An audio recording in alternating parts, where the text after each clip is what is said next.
इसकी recording start कर दी है। ओके जी,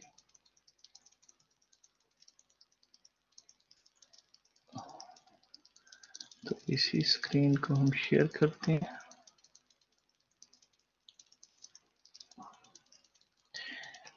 जी ये हो गए। अब हम आ जाते हैं इसके ऊपर। जी स्क्रीन शो हो रही है आपको? आपको ये अभी स्क्रीन शो हो रही है पावर पॉइंट की?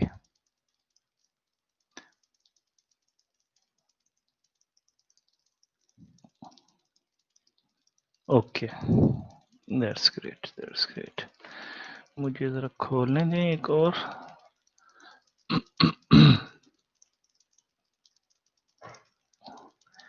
आज हम स्टार्ट करते हैं टाइम वैल्यू ऑफ मनी के कॉन्सेप्ट को, लेकिन हम बिल्कुल बेसिक्स से लेके इसको चलेंगे कि ये क्या चीज़ है।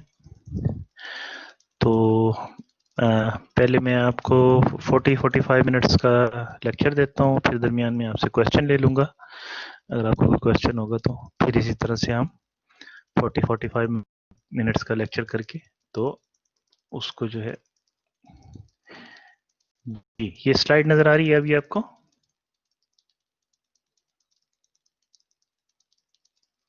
ये नई स्लाइड ओपन हो गई, time value of money.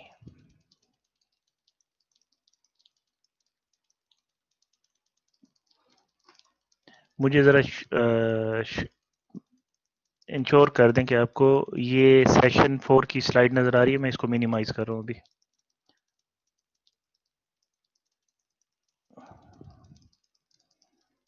Okay great, ठीक है।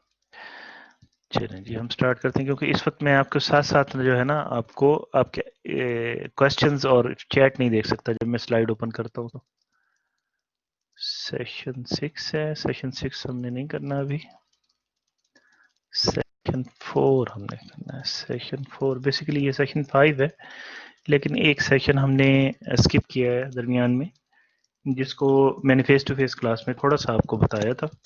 उसको हमने स्किप कर दिया, उसको हम बाद में कर लेंगे मिड टर्म के बाद। उसको हमने टच तो कर लिया था, उसके बारे में मैंने आपको मिड टर्म में कोई क्वेश्चन नहीं दिया उससे रिलेटेड ना। तो हम चलते हैं जी आज टाइम वैल्यू ऑफ मनी के ऊपर। तो टाइम चेक कर लेते हैं। तो आप ज़रा गौर से सुने, आपके क्वेश्चंस में जो है वो नहीं देख सकूंगा साथ के साथ, तो थोड़ा सा हौसला रखिएगा। कोई क्वेश्चन हो तो लिख लीजिएगा, ठीक है? कोई क्वेश्चन हो तो आपने लिख लेना है, और मैं जब आपको क्वेश्चन का मौका दूंगा तो फिर आप क्वेश्चन करेंगे, ठीक है? हमने शुरू करना है time value of money. Time value of money क्या है कि हम इसी को देखने देखने जा रहे हैं कि जो टाइम है, जब वो आगे को हम मूव करते हैं या आगे से पीछे को हम मनी को मूव करते हैं, तो वो किस तरह से वैल्यू को ऐड करते हैं या वैल्यू होगा जी। हम कॉस्ट बेनिफिट एनालिसिस देखेंगे और मार्केट प्राइसेस को देखेंगे, वैल्यूएशन प्रिंसिपल को देखेंगे। ये क्या चीज़ें हैं, ये जब हम पढ़ते हैं इस सेक्शन के अंदर जाते हैं तो फिर हम इसको डिटेल के साथ देखेंगे। टाइम वैल्यू ऑफ मनी, और फिर उसके साथ जो एक बिल्कुल अटैच्ड कॉन्सेप्ट है इसके साथ इंटरेस्ट रेट का, उसको देखेंगे। और फिर कैश फ्लोज की वैल्यू को देखेंगे हम डिफरेंट पॉइंट्स इन टाइम। यानी मैंने कहा कि हम जब टाइम में मूव करते हैं, यानी हमारी मनी जब टाइम ट्रेवल करती है, आगे को फॉरवर्ड को फ्यूचर में जाती है, या फ्यूचर से कोई हमारी कोई मनी ट्रेवल करता है प्रेजेंट के अंदर, तो उसके अंदर क्या डिफरेंसेस आते हैं। बेसिकली ये कॉन्सेप्ट है टाइम वैल्यू ऑफ मनी का, ठीक है? इसमें हमारे लर्निंग ऑब्जेक्टिव्स क्या रहेंगे जी? लर्निंग ऑब्जेक्टिव्स हमारे रहेंगे जी, हम आइडेंटिफाई करेंगे फाइनेंशियल मैनेजर का रोल क्या है, ये तो हमें ऑलरेडी पता है, लेकिन हम उसको मैप करेंगे कि टाइम वैल्यू ऑफ मनी के साथ इसका क्या ताल्लुक है, ठीक है? और कंपेटिटिव मार्केट कितनी इंपॉर्टेंट है डिसीजन मेकिंग के अंदर, ये भी हम देखेंगे। आपको पता है फाइनेंशियल मैनेजर का क्या रोल होता है, जब इसकी स्लाइड आती है तो वो सारी चीज दोबारा आ जाएगी, आपको अच्छी तरह से पता है। हमने पढ़ा था फाइनेंशियल मैनेजर का ओवरऑल ऑब्जेक्टिव क्या होता है या ओवरऑल गोल क्या होता है और उसके टास्क कौन कौन से होते हैं, यू नो वेरी वेल। ठीक है, understand the valuation principle. Second में हमने ये सीखना है कि वैल्यूएशन प्रिंसिपल है क्या, हम वैल्यू किस तरह से करते हैं चीज को, and how it can be use to identify decisions that increase the value of the firm. Value of the firm, worth of the firm, worth of the firm कैसे इंक्रीज होती है, जब आप कुछ ऐड कर रहे हैं, अगर आप मतलब प्रॉफिट दे रहे हैं कंपनी के लिए, तो वो भी वैल्यू एडिशन है एक तरह की। ये जब इसकी स्लाइड्स आएंगी तो हम देखेंगे इसके अंदर। नंबर 3 पे है assess the effect of interest rate on today's value of future cash flow. ठीक है, हम असेस करेंगे यानी असेसमेंट करेंगे हम किस चीज के इफेक्ट की, इंटरेस्ट रेट के इफेक्ट की on today's value of future cash flow. यानी अगर फ्यूचर में हमें कुछ मिलना है, हमें किसी ने प्रॉमिस किया है कि जी 1 साल के बाद ये आपको मिलेगा, हमने कहीं इन्वेस्टमेंट की हुई है, तो 1 साल के बाद जो मिलेगा आज उसकी क्या वैल्यू बनती है, यानी उसके ऊपर हम असेसमेंट देखते हैं, इंटरेस्ट रेट की असेसमेंट को देखते हुए उसको वैल्यू करते हैं कि फ्यूचर कैश फ्लो आज क्या होंगे हमारे पास, जो फ्यूचर में जो हमें पैसे मिलने हैं उसकी वैल्यू आज के दिन में क्या है। ठीक है, ये देखेंगे। अभी ये सिर्फ हम लर्निंग ऑब्जेक्टिव्स को देख रहे हैं, आगे इनकी डिटेल आएगी। फिर हम क्या देखेंगे, calculate the value of distant cash flows in the present end of current cash flows in the future.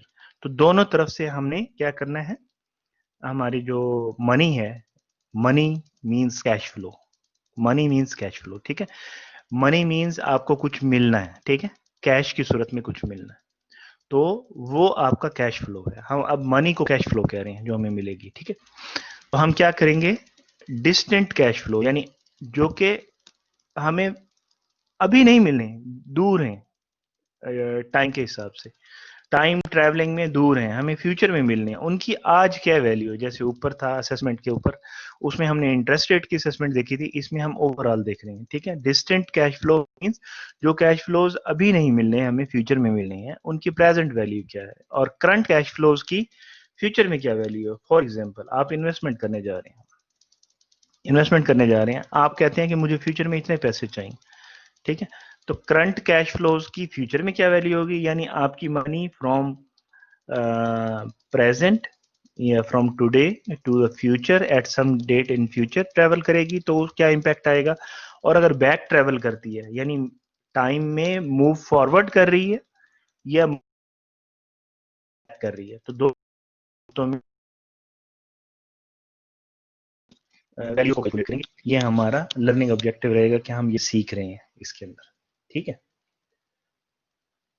तो सबसे पहला हमारा क्या था, कॉस्ट बेनिफिट एनालिसिस था। देखिए 3.1 क्या था, cost benefit analysis. Cost benefit analysis को देखते हैं, रोल क्या होता है फाइनेंशियल मैनेजर का। वी नो वेरी वेल कि हम जो है as a financial manager decision making करते हैं फर्म्स के इन्वेस्टर्स के लिए। फर्म के इन्वेस्टर्स कौन से हैं, असल में वो शेयर होल्डर हैं फर्म्स के, या स्टॉक होल्डर्स हैं, या ओनर्स हैं।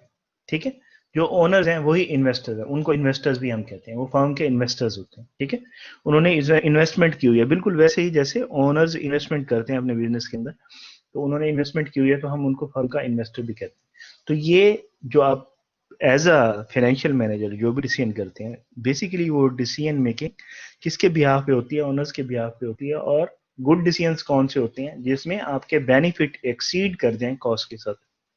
आप कोई भी तो उसकी कुछ कॉस्ट भी होती है और कुछ का उसका कुछ बेनिफिट भी होता है, तो आप कंपेयर करते हैं कॉस्ट को बेनिफिट के साथ, और अगर आपके बेनिफिट्स एक्सीड होते हैं तो आप कहते हैं ये आपका अच्छा डिसीजन है और इससे फर्म की वैल्यू बढ़ेगी। ठीक है, या हम कहते हैं जो ओवरऑल गोल है फाइनेंशियल मैनेजर का क्या है, wealth maximization of the share holders. ठीक है, या wealth maximization of the owners, वो उसका ओवरऑल गोल है, तो वो मीट होता है।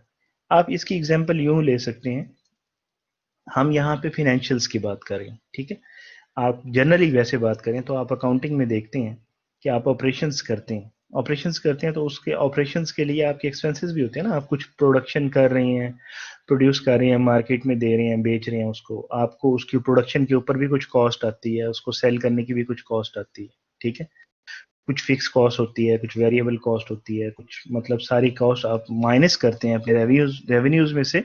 तो आपके पास अगर रेवेन्यूज एक्सीड कर जाते हैं आपके एक्सपेंसेस से, तो हम कहते हैं कि जी हमें इनकम हुई है या हमें प्रॉफिट हुआ।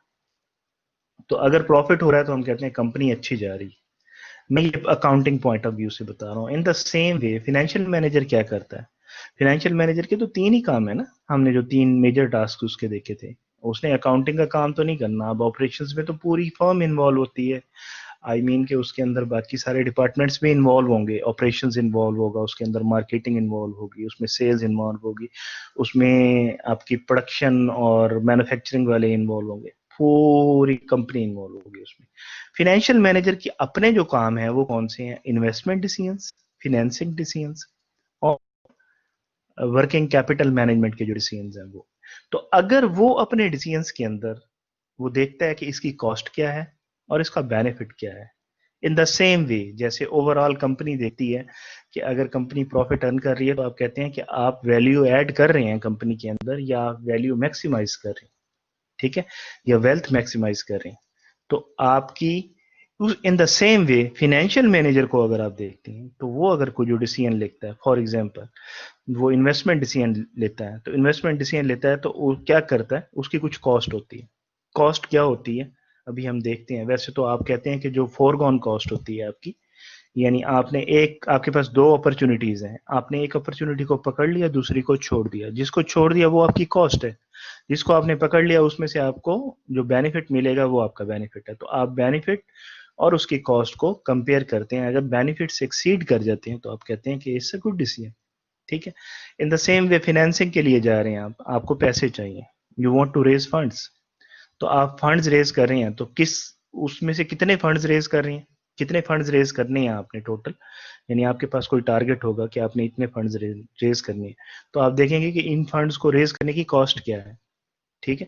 जब उसको रेज कर लेंगे आप फंड्स को, तो उन फंड्स को कहीं पे लगाएंगे, तो उससे जो बेनिफिट होगा उस टाइम के अंदर, तो उसका बेनिफिट क्या है, और जो आप इंटरेस्ट पे कर रहे हैं उसका, फंड को रेज करने का, या उसके अगेंस्ट अगर आप डिविडेंड्स पे कर रहे हैं, फॉर एग्जांपल आपने अगर स्टॉक्स मार्केट में फेंके, यानी शेयर्स बेचे हैं मार्केट के अंदर, तो उसके ऊपर डिविडेंड्स देते हैं, तो ये कॉस्ट है आपकी। या अगर आपने बॉन्ड्स दिए हैं मार्केट के अंदर, डेट लिया है या लोन लिया है, सिंपली लोन लिया है, अगर आपने किसी बैंक से लोन लिया है या किसी फाइनेंशियल इंस्टीट्यूशन से लोन लिया, तो उनको फाइनेंशियल इंस्टीट्यूशन को जो आप इंटरेस्ट दे रहे होते हैं वो उसकी कॉस्ट है। और जो पैसे आपने रेज किए उसके बेस के ऊपर अगर आपने कुछ अर्न किया तो वो आपका बेनिफिट है। तो आप कॉस्ट और बेनिफिट दोनों को कंपेयर करते हैं, और गुड डिसीजंस के लिए आप हमेशा ये देखते हैं कि आपके बेनिफिट्स एक्सीड करने चाहिए आपकी कॉस्ट से, ठीक है। लेकिन ये इतना आसान नहीं है, ठीक है। It's very very complicated, it's not easy, ठीक है। Real world opportunities are often difficult to quantify and involve using skills from other management disciplines. So that's why जब आप बिजनेस पढ़ने आते हैं तो you gate no how of other disciplines also. आपको marketing का पता होना चाहिए, आपको इकोनॉमिक्स का पता होना चाहिए, आपको लोगों के जो कंपनी के अंदर हैं वो किस तरह से बिहेव करते हैं, ऑर्गेनाइजेशनल बिहेवियर का पता होना चाहिए, आपको कंपनी की स्ट्रेटेजी का पता होना चाहिए, कंपनी के ऑपरेशंस का पता होना चाहिए, एंड द लाइक। इस तरह की और बहुत सारी चीजें हो सकती हैं। This this is just example. तो आप जब बिजनेस सीखते हैं तो आप खाली फाइनेंस नहीं सीखते। अगर आपने फाइनेंस का काम भी करना है तो you get to know how of other discipline to make good decisions. तो हो सकता है आपके बेनिफिट्स जो है वो, उसके लिए आपकी नॉलेज होना जरूरी है, बाकी चीजों में भी ऐसा हो सकता है, ठीक है।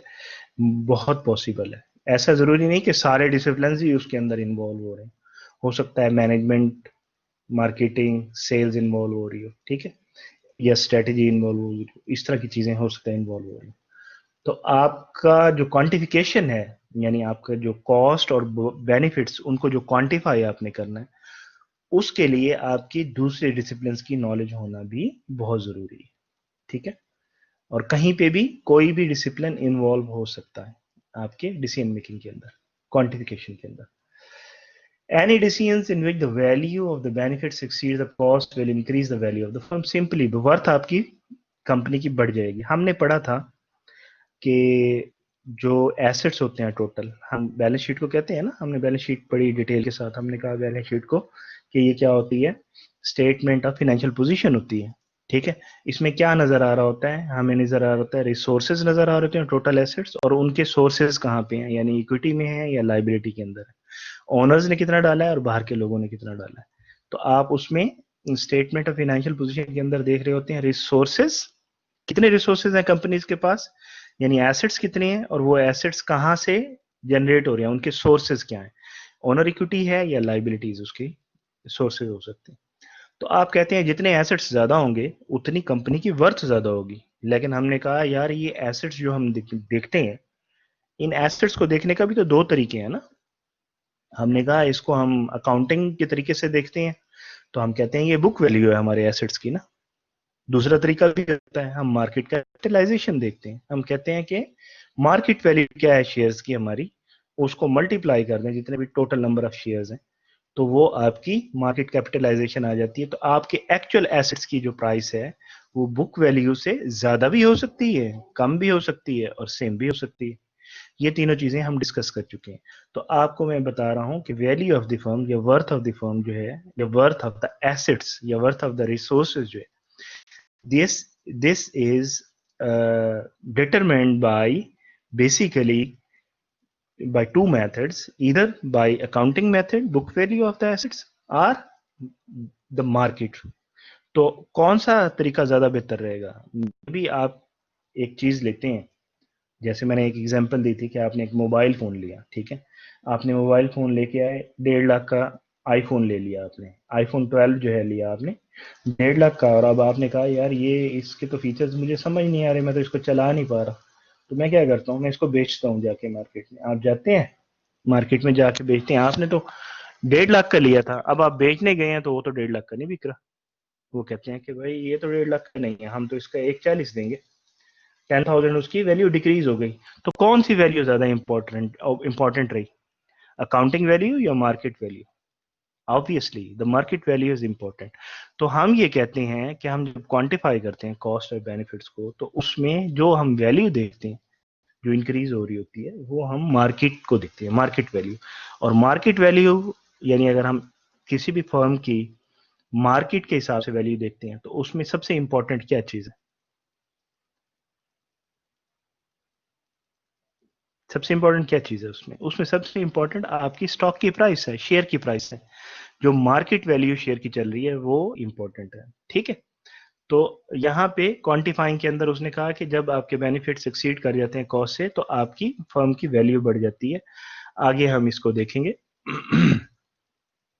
अब यहाँ पे एक एग्जांपल ली उसने, suppose a jewellery manufacturer has the opportunity to trade 200 ounces of silver and receive 10 ounces of gold. Trade off कर रहा है दो चीजें, ठीक है, एक चीज दे रहे हैं एक ले रहे हैं, अब इसमें डिसीजन करना है क्या ये कर लें या ना करें। 200 ounces जो चांदी के हैं या सिल्वर के हैं वो दे दें, और 10 ounces ऑफ गोल्ड या सोने के वो ले लें या ना लें, कैसे करेंगे? पहले तो इसको कंपेरेबल करेंगे ना प्राइसेस को। यहाँ तो आपको वेट्स दिए हुए हैं, 200 ounces दिए हुए हैं और 10 ounces दिए हुए हैं, तो कैसे आप उनको कंपेरेबल करेंगे? To compare the cost and benefit we first need to quantify their values in equivalent terms. तो हम क्या देखेंगे कि आज के दिन में, जिस दिन में हम ये डिसीजन कर रहे हैं, at this point in time इसकी वैल्यू क्या है, पर ऑunce सिल्वर की वैल्यू क्या है, पर ऑunce गोल्ड की वैल्यू क्या है, ये हम देखेंगे, फिर हम उसको उसकी वैल्यू निकाल लेंगे। से for example current market price silver की $20 पर आउंस है, और 200 ounces अगर सिल्वर के हों तो ये हमें, अगर आप 20 को 200 से मल्टीप्लाई कर दें तो ये $4,000 बनता है। 200 ounces of silver is equal to $4,000। In the same way इस तरह से गोल्ड की जो मार्केट प्राइस है, assume gold can be bought and sold for a current market price, जो अभी जब मैं डिसीजन कर रहा हूं तो वो $1,000 पर आउंस है। तो हमारे पास इसके 10 ounce थे, तो हम क्या देख रहे हैं कि गोल्ड को अगर हम 10 ounce को मल्टीप्लाई करें 1000 के साथ तो हमारे पास क्या वैल्यू बनेगी, $10,000 बनेगी। जबकि सिल्वर की कितनी बन रही है, देखें 4000 बन रही है। और आप क्या कर रहे हैं, वो कहते हैं जी क्या हम ट्रेड करें ये कि हम 200 ounces ऑफ सिल्वर ले लें या दे दें, क्या था क्वेश्चन, ये क्वेश्चन था। Opportunity to trade 200 ounces of silver and receive 200 ounces of silver दे दें और 10 ounces of gold ले लें, ये हमारा था क्वेश्चन। तो अब हम असल में क्या देखना चाह रहे हैं, कॉस्ट बेनिफिट एनालिसिस हम करते कैसे हैं।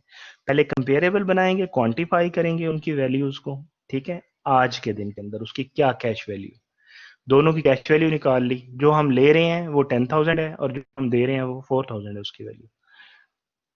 तो कॉस्ट कितनी है इसकी, we are losing 4,000, what we are getting benefit कितना है 10,000।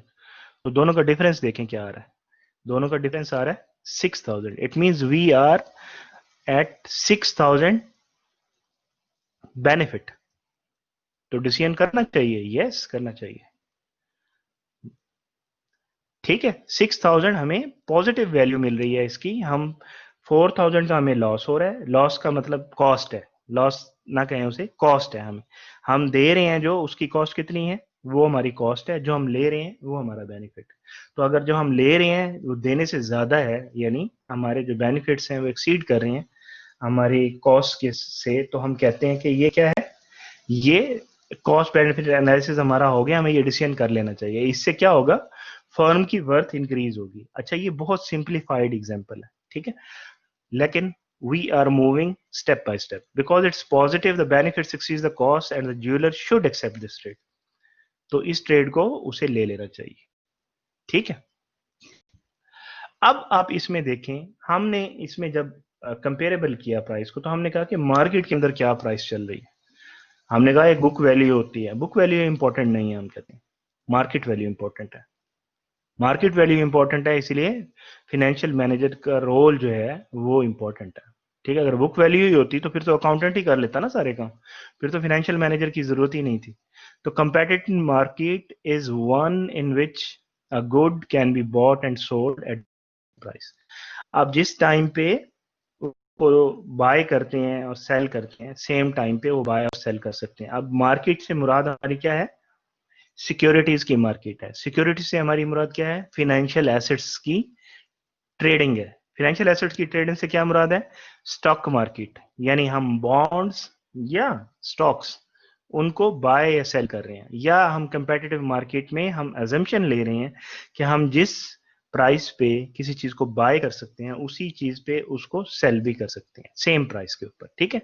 इसको हम क्या कहेंगे, कंपेटिटिव मार्केट प्राइस कहेंगे, competitive market price। In a competitive market the price determines the value of the good। इससे हमें पता चलता है कि किसी भी चीज की वैल्यू क्या है। हम वैल्यू को कैसे मेजर करते हैं, करेंसी में मेजर करते हैं, नॉर्मली डॉलर्स के अंदर, पाउंड्स के अंदर या पाक रुपीस के अंदर, ठीक है। तो जब हम कंपेटिटिव मार्केट प्राइस की बात करते हैं तो फिर फेयर प्राइस हम कहते हैं वो इरेलीवेंट। फेयर प्राइस की बात जैसे मैंने अभी की आपको कि आपने एक मोबाइल लिया और आपने बेचना चाहते हैं, तो जो उसको लेना चाह रहा है वो कहता है कि नहीं यार, इसके लिए मेरे लिए ये फेयर प्राइस नहीं है जिस पे आपने बाय किया, मुझे इससे कम पे चाहिए। वो कंपेटिटिव मार्केट का अजम्पशन नहीं है, इसीलिए फेयर प्राइस को फिलहाल छोड़ें। फेयर प्राइस ये है जिस पे वो अपना जो बायर है वो उसको लेने के लिए तैयार हो, ठीक है। लेकिन हम उस एजम्पशन को नहीं देख रहे, हम ये देख रहे हैं कि सेम प्राइस पे हम बाय भी कर सकते हैं, सेम प्राइस पे हम सेल भी कर सकते हैं, ठीक है। ये हमारा फर्स्ट टॉपिक हो गया कि हम जब भी बीइंग फाइनेंशियल मैनेजर हम डिसीजन करते हैं तो हम क्या करते हैं, हम कुछ ट्रेड ऑफ कर रहे होते हैं, कुछ ले रहे होते हैं, कुछ दे रहे होते हैं, कुछ कैश दे रहे होते हैं, कुछ कैश ले रहे होते हैं, कोई चीज दे रहे होते हैं, कोई चीज ले रहे होते हैं। तो हमने उनको कंपेरेबल करना होता है प्राइसेस को, और फिर कंपेरेबल करके फिर हम देखते हैं कि हमारा कॉस्ट ज्यादा है हमारी या हमारा बेनिफिट ज्यादा है। तो अगर हमारा बेनिफिट ज्यादा होगा तो हम वो कहेंगे कि ये गुड डिसीजन है और फाइनेंशियल मैनेजर वो डिसीजन ले लेगा, ठीक है। Quite simple, very simple. Second हमारा, अच्छा इसके ऊपर एक एग्जाम्पल है, ये एग्जाम्पल आप खुद देख लीजिएगा, ठीक है। I don't have much time to cover this example, ये same similar kind of example है। एक एग्जाम्पल हम देख लेते हैं, दो एग्जाम्पल्स हैं इसमें, दूसरी एग्जाम्पल को हम देखते हैं, ठीक है। ये सेकंड एग्जाम्पल है, फर्स्ट एग्जाम्पल को आप खुद देख लीजिएगा, ठीक है। सेकंड एग्जाम्पल क्या है, your car recently broke down and it needs to, अब ये आपको सिचुएशन देगा कॉस्ट बेनिफिट एनालिसिस की, ठीक है। आपने यहाँ डिसीजन लेना होगा। Your car recently broke down and it needs $2,000 in repairs. Car का एक्सीडेंट हो गया या कोई प्रॉब्लम हो गया कार के अंदर, कार खराब हो गई आपकी, ठीक है, $2000 लगता है अगर आप उसको रिपेयर कराते हैं. But today is your lucky day because you have just won a contest where the prize is either a new motorcycle with market's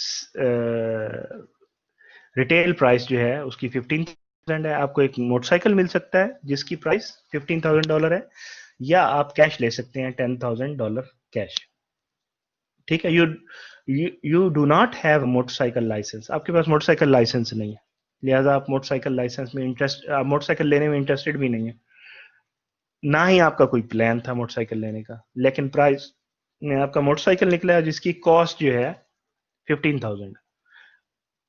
You estimate you could sell the motorcycle for 12,000. Which price should you choose? अब आप खुद देख लें कौन सा price choose करेंगे, motorcycle लेंगे या कैश लेंगे. अगर वो कहता है मोटरसाइकिल को अगर आप मार्केट में जाके सेल करते हैं, लेते ही आप जाके सेल कर देते हैं, तो 12,000 में आपका बिक सकता है, जबकि आपको कैश में कितना मिल रहा है 10,000. आप कंपेयर करें, आपका कॉस्ट क्या पड़ रही है, आप 10,000 छोड़ रहे हैं, कॉस्ट 10,000 है, जबकि आपको मिल क्या रहा है उसके अगेंस्ट 12,000 मिल रहा है. मोटरसाइकिल में आप इंटरेस्टेड नहीं है, नहीं लेना चाहते, यानी आप कैश ही लेना चाहते हैं. तो आप क्या करेंगे, मोटरसाइकिल लेंगे, उसको जाके बेचेंगे 12,000 का, आपके पास 2,000 एक्स्ट्रा आ गया ना. तो this is the decision, simple. आप कॉस्ट और बेनिफिट को देखेंगे, कॉस्ट इसमें 10,000 है क्योंकि आप 10,000 छोड़ रहे हैं, फॉर गॉन जो अपॉर्चुनिटी है वो आपकी 10,000 है. 10,000 आपने छोड़ दिया, 12,000 आपने आपने 15,000 का मोटरसाइकिल लिया, जाके सेल किया, आपको 12,000 मिल गया, आपको 2,000 एक्स्ट्रा मिल गया. 10,000 छोड़ा था, 12,000 कैश मिल गया आपको. तो आपका बेनिफिट हुआ, तो आपकी वर्थ इंक्रीज हुई, आपकी अपनी, ठीक है, आपकी प्राइस की वर्थ इंक्रीज हो गई 2,000 से. तो इस तरह से आप ये अब इसी को सॉल्व किया होगा इस तरह से. पिछला जो सॉल्यूशन है वो भी इसी तरह से है. देखें, मार्केट प्राइसेस क्या है, not your personal preferences nor the face value of the ticket, ठीक है, आर रेलिवेंट हियर. तो आपकी जो फेस वैल्यू है वो भी इंपॉर्टेंट नहीं है, जो आपकी मार्केट वैल्यू इंपॉर्टेंट है कि मोटरसाइकिल कितने का बिक सकता है, मार्केट में 12,000 का बिक सकता है, ठीक है. कैश कितना मिल रहा है आपको 10,000. यू नीड टू कंपेयर, इन दोनों को कंपेयर करना. इन दोनों को कंपेयर किया, आपने देखा कि आपको 2,000 ज्यादा मिल रहा है, तो आप मोटरसाइकिल ले लेंगे. एवेल्यूशन आपने क्या की इसकी, you will go for this, you will take the motorbike, not the cash. This is the cost benefit analysis. जी, अब आ गए हम मार्केट प्राइसेस पे, क्योंकि हम देख रहे हैं कि मार्केट प्राइसेस रेलेवेंट हैं. तो मार्केट प्राइसेस किस तरह से रेलेवेंट हैं, बिकॉज हम कोई वैल्यू करते हैं किसी चीज को भी, तो उसको मार्केट वैल्यू के साथ हम करते हैं चेक, ठीक है. वैल्यूएशन प्रिंसिपल क्या कहता है, the value of commodity or an asset to the firm or its investors is determined by its competitive market price. किस प्राइस पे वो चीज बिक सकती है, हो सकता है वो आपने कम प्राइस पे लियो, अभी उसकी मार्केट प्राइस ज्यादा हो, तो वो रेलेवेंट होगी ना. हो सकता है आपने ज्यादा पे लियो, अभी उसकी प्राइस कम हो मार्केट के अंदर, तो वो रेलेवेंट है. Market price is relevant in valuation principle. और वैल्यू क्या है, वैल्यू हम उसको जब कंपेरेबल करते हैं, यानी करेंसी के अंदर हम देखते हैं उसकी वैल्यूएशन, तो वो उसकी वैल्यूएशन है. तो वैल्यूएशन में आपकी market price is most important one. The benefits and cost of a decision should be evaluated using those market prices जिस पे वैल्यूएशन आप कर रहे हैं. We have just seen the example of winning a prize. Ticket आपकी एक ticket आपने ली हुई थी, वो प्राइस निकल आया, तो आपने मोटर बाइक मिल सकता है या कैश. तो हमने कहा हम मोटर बाइक लेंगे क्योंकि मोटर बाइक कैश से ज्यादा प्राइस का बिक सकता है जितना हमें कैश मिल रहा है. 10,000 मिल रहा था, वो 12,000 का बिक सकता है, तो हमें 2,000 ज्यादा मिल रहा है. तो आपकी जो कॉस्ट बेनिफिट के अंदर मार्केट वैल्यू इंपॉर्टेंट है. एक चीज को हमने अंदर और लेके आ गए हम, कि हम वैल्यूएशन करते हैं लेकिन मार्केट वैल्यूज पे एवेल्यूशन करते हैं, बुक वैल्यूज पे नहीं करते. When the value of benefits exceeds the value of the cost, the decision will increase the market value of the firm. अब यहां पे जो बात कर रहा है वो, that is also very important, आपको अंडरस्टैंड करना चाहिए. Market value of the firm कैसे इंक्रीज होती है, मैंने कहा था हम market value of the firm कैसे निकालते हैं. हम कहते हैं कि market price of the share times number of outstanding shares. तो हम कहते हैं ये उसके एसेट्स की एक्चुअल वैल्यू आती है। तो इसमें नंबर ऑफ आउटस्टैंडिंग शेयर तो आपके फिक्स है ना, जितने हैं सो हैं, वो तो आप कभी इंक्रीज करेंगे ना। तो कौन सी चीज है जो चेंज होती है, that is which one is the important, the important one is the market value of your share. तो market value of the firm जो है बेसिकली वो इंक्रीज या होती है more likely due to the market value of your stock या market price of your stock. ठीक है, सो दिस इज इंपॉर्टेंट।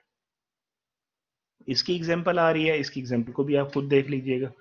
ठीक है, मैं आपको अगर इसकी दो एग्जांपल है तो दूसरी एग्जांपल करा देता हूँ। ठीक है, ये दूसरी एग्जांपल है। ठीक है, फर्स्ट एग्जांपल आप खुद देख लीजिएगा। You are offered the following investment opportunity.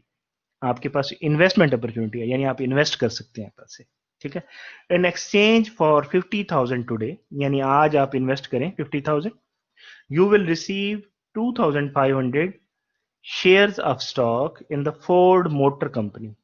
तो आपको 2,500 2,500 शेयर्स मिलेंगे किसके, फोर्ड मोटर के।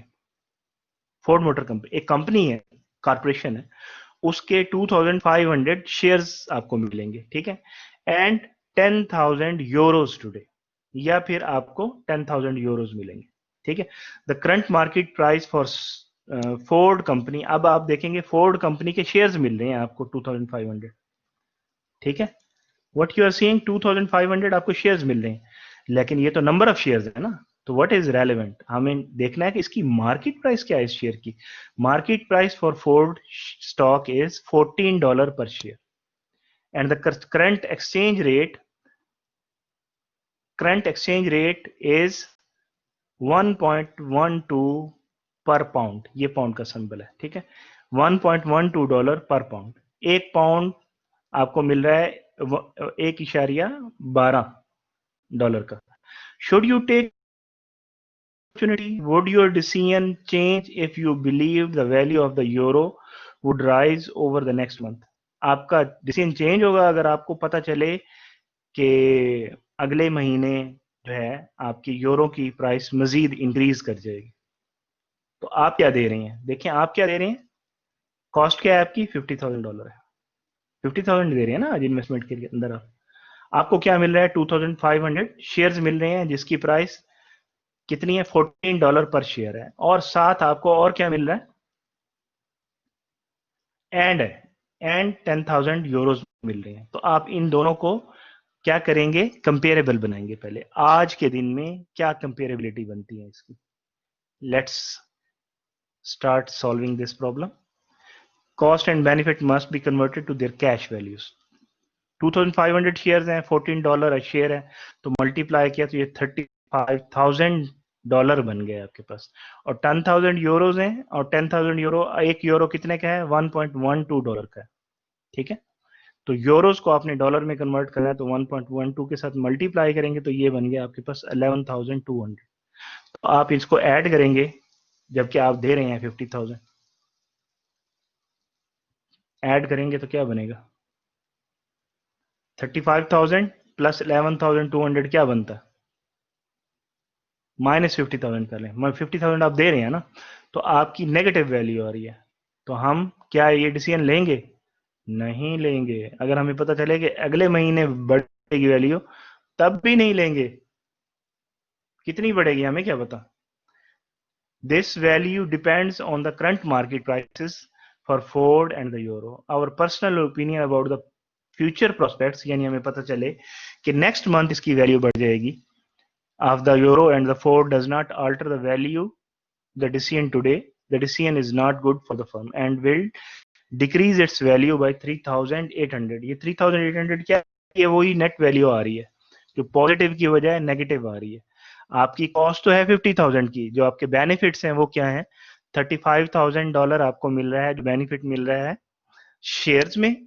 आपने शेयर्स को कन्वर्ट कर लिया है डॉलर के अंदर, और जो आपको यूरो मिल रहे हैं उनको भी डॉलर्स में कन्वर्ट कर लिया। ये दो बेनिफिट्स हैं, और आपकी कॉस्ट है 50,000 की। तो आपकी कॉस्ट इंक्रीज कर गई आपके बेनिफिट्स के ऊपर, तो you will not take it. तो आपकी कंपनी की वर्थ है वो डिक्रीज हो जाएगी 3800 के साथ, जो यहाँ आपने 3800 निकाला है, ठीक है, नेगेटिव वैल्यू आई है। इसी तरह की कुछ एग्जांपल पीछे वाली भी है। तो हमने देखा कि हमारी जो, एक तो हम उनकी मार्केट वैल्यू के ऊपर वैल्यूएशन करते हैं, फिर उनको कंपेयर करते हैं, ठीक है। Only we added one point here, ठीक है।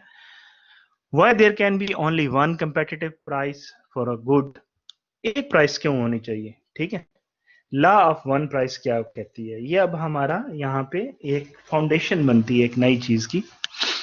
वो कहता है securities that produce exactly the same cash flows must have the same price. यानी वो ये कहता है कि एक टाइम में जब आप सिक्योरिटीज लेते हैं, सिक्योरिटी से मुराद जो स्टॉक एक्सचेंज के अंदर आपके शेयर्स ट्रेड होते हैं ना, सिक्योरिटीज का मतलब हम लेते हैं हमारे स्टॉक्स और हमारे बॉन्ड्स दोनों, स्टॉक्स और बॉन्ड्स हम दोनों को लेते हैं। स्टॉक्स और बॉन्ड्स को हम सिक्योरिटीज कहते हैं। ये फाइनेंशियल प्रोडक्ट्स भी, हम फाइनेंशियल एसेट्स भी कहते हैं इनको, ठीक है, फाइनेंशियल प्रोडक्ट्स भी कह सकते हैं, फाइनेंशियल एसेट्स कहते हैं इनको। तो कंपेटिटिव मार्केट मींस आपकी जो स्टॉक मार्केट के अंदर जिस प्राइस पे आप सिक्योरिटी बाय करते हैं उसी पे आप उसको सेल भी कर सकते हैं, ठीक है, ये वो कह रहा है।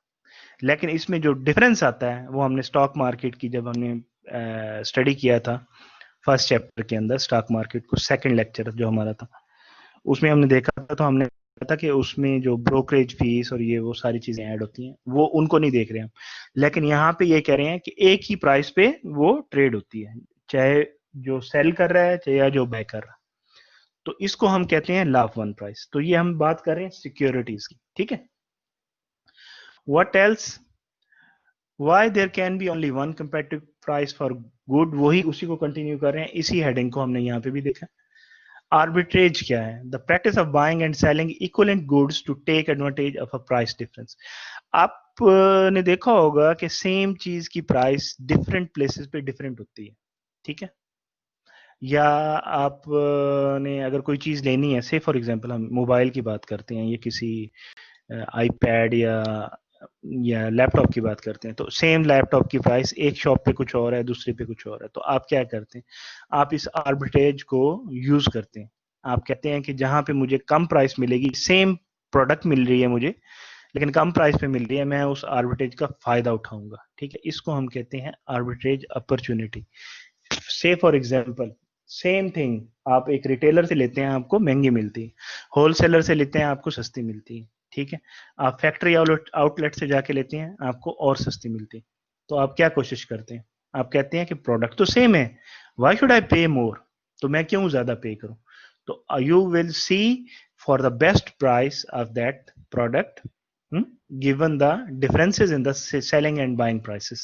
तो इसको हम arbitrage opportunity भी कहते हैं, any situation in which it is possible to make a profit without taking any risk or making any investment। तो इसमें तो कोई इन्वेस्टमेंट भी नहीं है, कोई रिस्क भी नहीं है, सेम थिंग, सेम चीज आपको मिल रही है, एक बेटर प्राइस पे मिल रही है और आपकी इन्वेस्टमेंट बन रही है, तो आप उसको देखेंगे। तो आर्बिट्रेज अपॉर्चुनिटीज भी आप देखते हैं।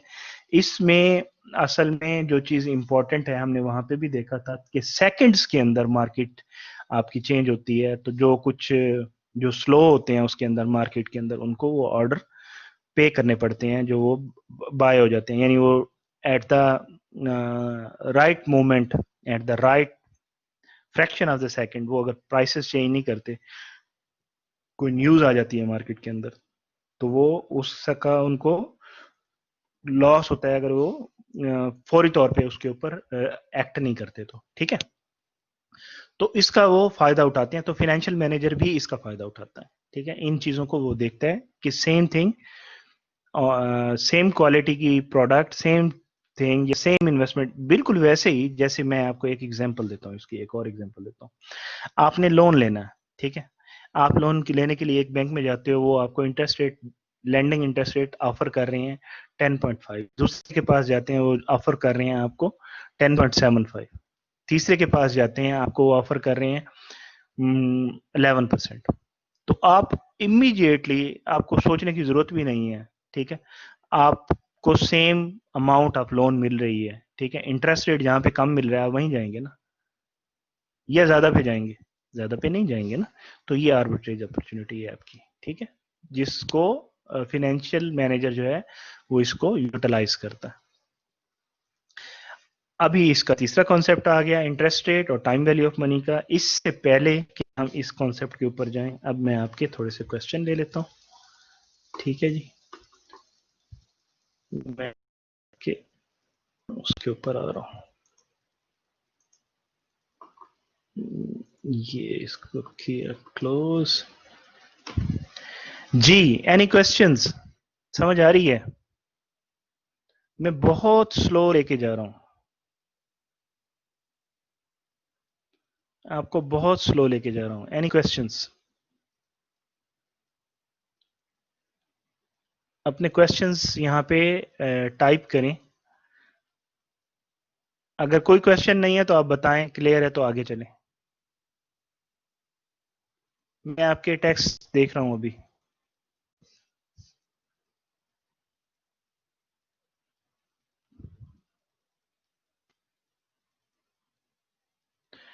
यार ये क्विज और असाइनमेंट्स के क्वेश्चंस तो यार बस ही कर दें आप, हल हो जाएंगे इसके।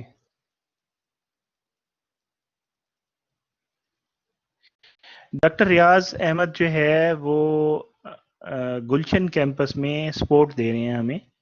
इस कोर्स को सिर्फ मैं ही पढ़ा रहा हूँ। जब आपकी फेस टू फेस क्लास होती है तो वो सपोर्ट देते हैं। इस तरह से कुछ कोर्सेज की सपोर्ट मैं मेन कैंपस में दे रहा हूँ।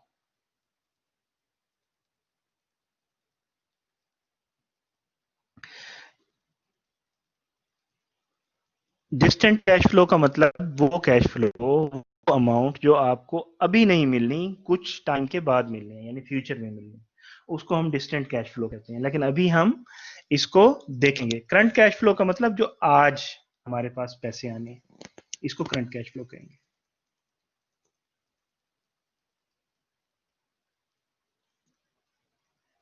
जी, ये असल में जो आपके होते हैं ना, इसमें आप देखें ना ब्रोकरेज फीस और बाकी चीजें ऐड होके, यानी जिसकी कॉस्ट ज्यादा होगी वो अपनी कॉस्ट को किस में ऐड करता है, प्रोडक्ट के अंदर ऐड करता है ना। तो इसीलिए ये प्रोडक्ट्स की जो प्राइसेस हैं वो चेंज हो जाती हैं डिफरेंट मार्केट्स के अंदर। लेकिन इसमें हम जो देखेंगे, वो हमने जो स्टॉक मार्केट में पढ़ा था वो ये था कि जैसे ही सेकंड्स का फर्क पड़ता है तो उससे टाइम चेंज होने से प्राइसेस चेंज हो जाती है। ठीक है। This means the cash flow that we will receive at some future time, at some distant का मतलब टाइम में डिस्टेंट है, डिस्टेंस है। ठीक है। और करंट का मतलब आज जो मिलेगा, करंट कैश फ्लो जो अभी मिलेगा, टुडे, नाउ, टुडे। ठीक है। प्राइस चेंजेस का मैंने आपको बता दिया। बहरहाल प्राइस चेंजेस तो आप खुद भी एक्सपीरियंस करते होंगे कि आपके गली मोहल्ले में जो आपकी शॉप होती है करियाने की या छोटी शॉप होती है, उसमें चीज़ आपको महंगी मिल रही होती है। अगर आप जाके इम्तियाज से लेते हैं तो वही आपको चीज़ सस्ती मिल जाती है। ठीक है। इम्तियाज से लेते हैं या सलमा से जाके लेते हैं तो वो सस्ती मिलती है। So there are no more question, so should I continue? Simple simple से दो कॉन्सेप्ट अभी तक हमने किए हैं। ठीक है। Okay, I'm continuing, going to the next point. Hopefully it will go smooth. ठीक है। अच्छा, अब हम कहते हैं कि जो हमारा कैश फ्लो है या जो मनी है वो या तो करंट है या फिर फ्यूचर में है। अब करंट, हमने अगर डिसीजन आज करना है तो हमें उसको कंपेरेबल करना पड़ेगा ना टाइम के हिसाब से भी आज के अंदर। तो हम कहते हैं कि जब भी हम टाइम को ट्रेवल कराते हैं, सॉरी, कि मनी को ट्रेवल कराते हैं, मनी ट्रेवल करती है, टाइम ट्रेवलिंग करती है, तो उसमें जो ट्रेवल करती है जिस चीज के ऊपर, उसको हम इंटरेस्ट रेट कहते हैं। ठीक। जो उसका व्हीकल है समझ लें, वो इंटरेस्ट रेट है। इंटरेस्ट रेट उसकी बस है समझ लें, या उसकी कन्वेंस है जिसके ऊपर वो बैठ के जाती है। वो मनी खुद से मूव नहीं करती। आप अगर डिस्टेंट कैश फ्लो ले रहे हैं, आज इन्वेस्ट कर रहे हैं, कल ले रहे हैं, तो आप यकीनन आप क्या कहेंगे, मेरा रिटर्न अच्छा होना चाहिए। मैं अगर आज दे रहा हूं तो कल मुझे इससे ज्यादा मिलने चाहिए ना, तो तभी मैं दूंगा ना। तो आपका हमेशा जब भी आप फॉरवर्ड टाइम के अंदर जाते हैं, डिस्टेंट टाइम के अंदर जाते हैं, आगे जाते हैं, तो आपका आपकी मनी जो है वो ग्रो करती है। और वो ग्रो करने की रीजन क्या होती है? वो ग्रो करने की रीजन इंटरेस्ट रेट होता है।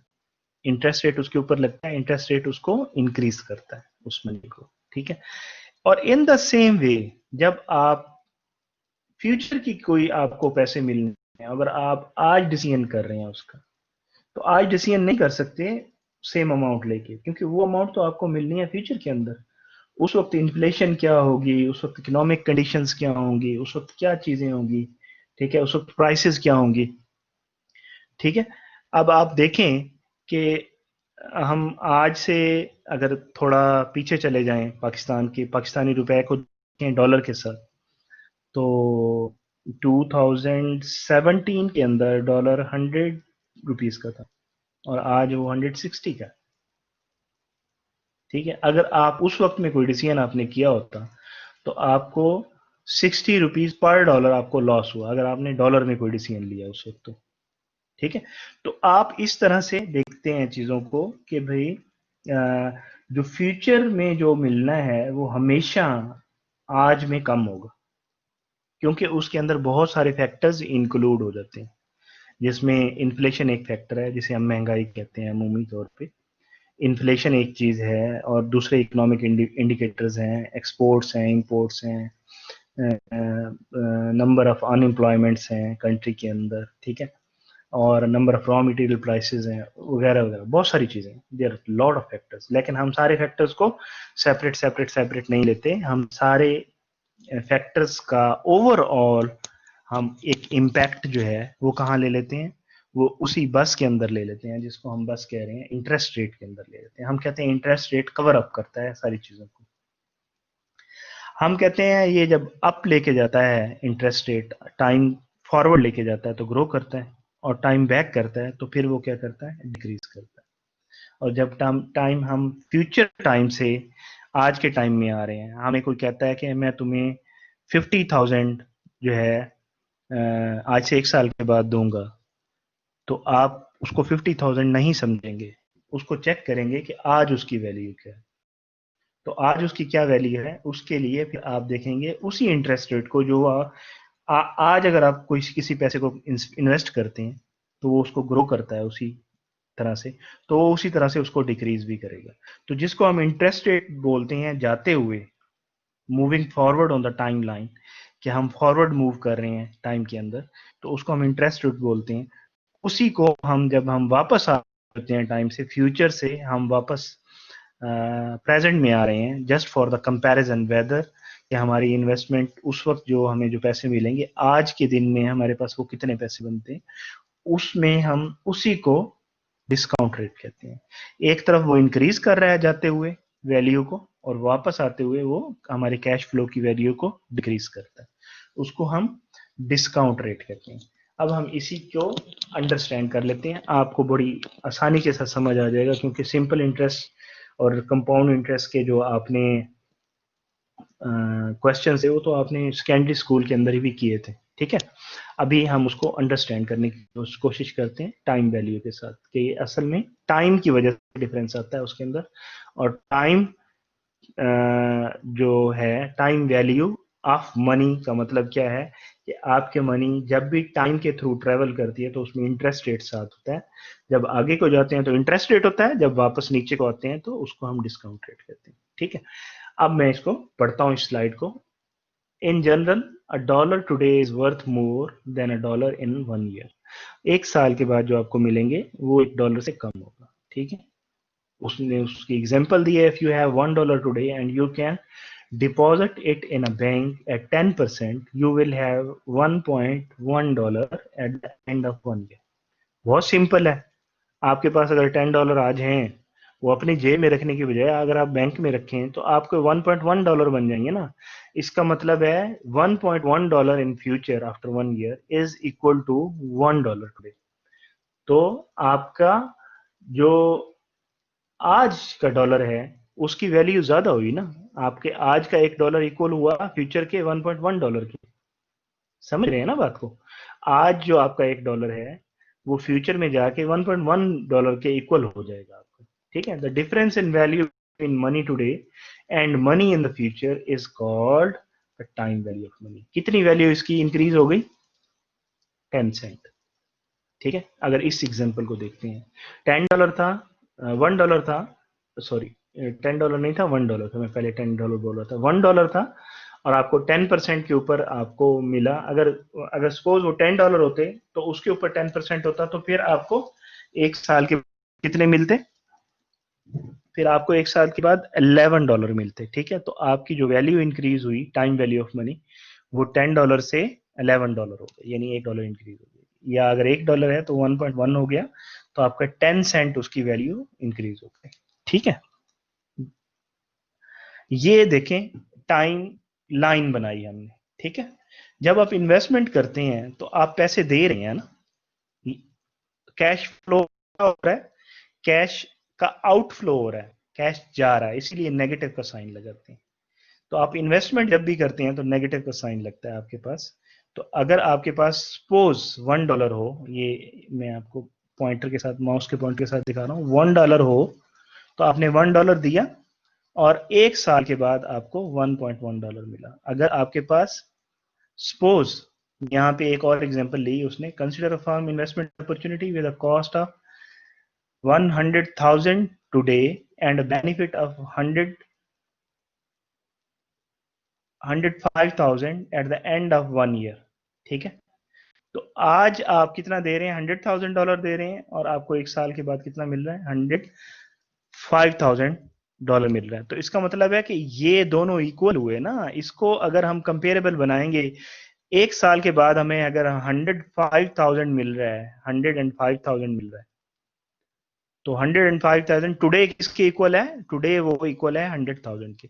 या आपको $1.1 मिल रहा है 1 ईयर के बाद, तो आज कितना है वो? आज वो $1 है। तो आपकी आज की वैल्यू की मनी ज्यादा है, क्योंकि अगर वैसे आप एब्सोल्यूट टर्म्स के अंदर देखें तो ये वैल्यू कम लग रही है ना आपको, और ये ज्यादा लग रही है, ठीक है? लेकिन इसकी जो वैल्यू है, इंट्रिंसिक वैल्यू, यानी आप समझ लें इस तरह से कि आज जो चीज आप सपोज एक पेप्सी का कैन अगर $1 में खरीद सकते हैं, तो एक साल के बाद वही पेप्सी का कैन आपको $1.1 में मिलेगा, ठीक है? बेसिकली जो आप इस पैसे के अगेंस्ट जो आप वैल्यू क्रिएट कर रहे हैं, कोई प्रोडक्ट्स ले रहे हैं, कुछ भी ले रहे हैं, तो वो उसका बेनिफिट सेम है आपका, $1 का और 1. तो फर्क किस चीज का पड़ा? टाइम का फर्क पड़ा। तो वो कहते हैं कि जो आज जो $1 है वो ज्यादा वर्थ है, क्योंकि उसे आप एक कैन पेप्सी का ले सकते हैं। जबकि फ्यूचर में जब आप जाएंगे 1 ईयर के बाद, तो you would not be able to take 1 can of Pepsi after 1 year, so you need 10 cent extra. तो आपकी वो जो वैल्यू है, वो जो चीज आप बना रहे हैं, वो तो वही की वही है ना।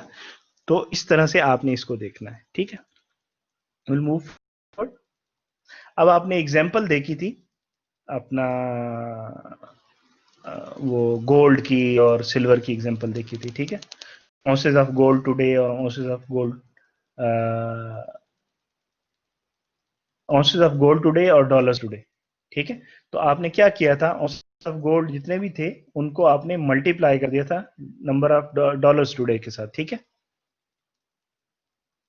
और अगर आपके पास जितने डॉलर्स हैं उनको आपने गोल्ड में कन्वर्ट करना है, तो आप उसको डिवाइड कर देते हैं नंबर ऑफ आउंसेस के साथ, तो आपके पास ये आ जाता है। तो इन द सेम वे आपने वही काम कर रहे हैं जो मैं बता रहा हूँ। इंटरेस्ट के साथ आप आगे को मूव करते हैं 1 ईयर, तो आप क्या करते हैं? विद इंटरेस्ट और बिफोर इंटरेस्ट आप वापस आ गए ना, ठीक है? तो आपका इंटरेस्ट इंक्रीज करता है और आपका इंटरेस्ट रिवर्स डायरेक्शन में चलता है, फ्रॉम फ्यूचर टू टुडे, तो वो आपकी वैल्यू को डिक्रीज करता है। सॉरी, मैं पिछली स्लाइड पे चला गया जी। इसमें क्या कह रहा है? The interest rate converting cash across time.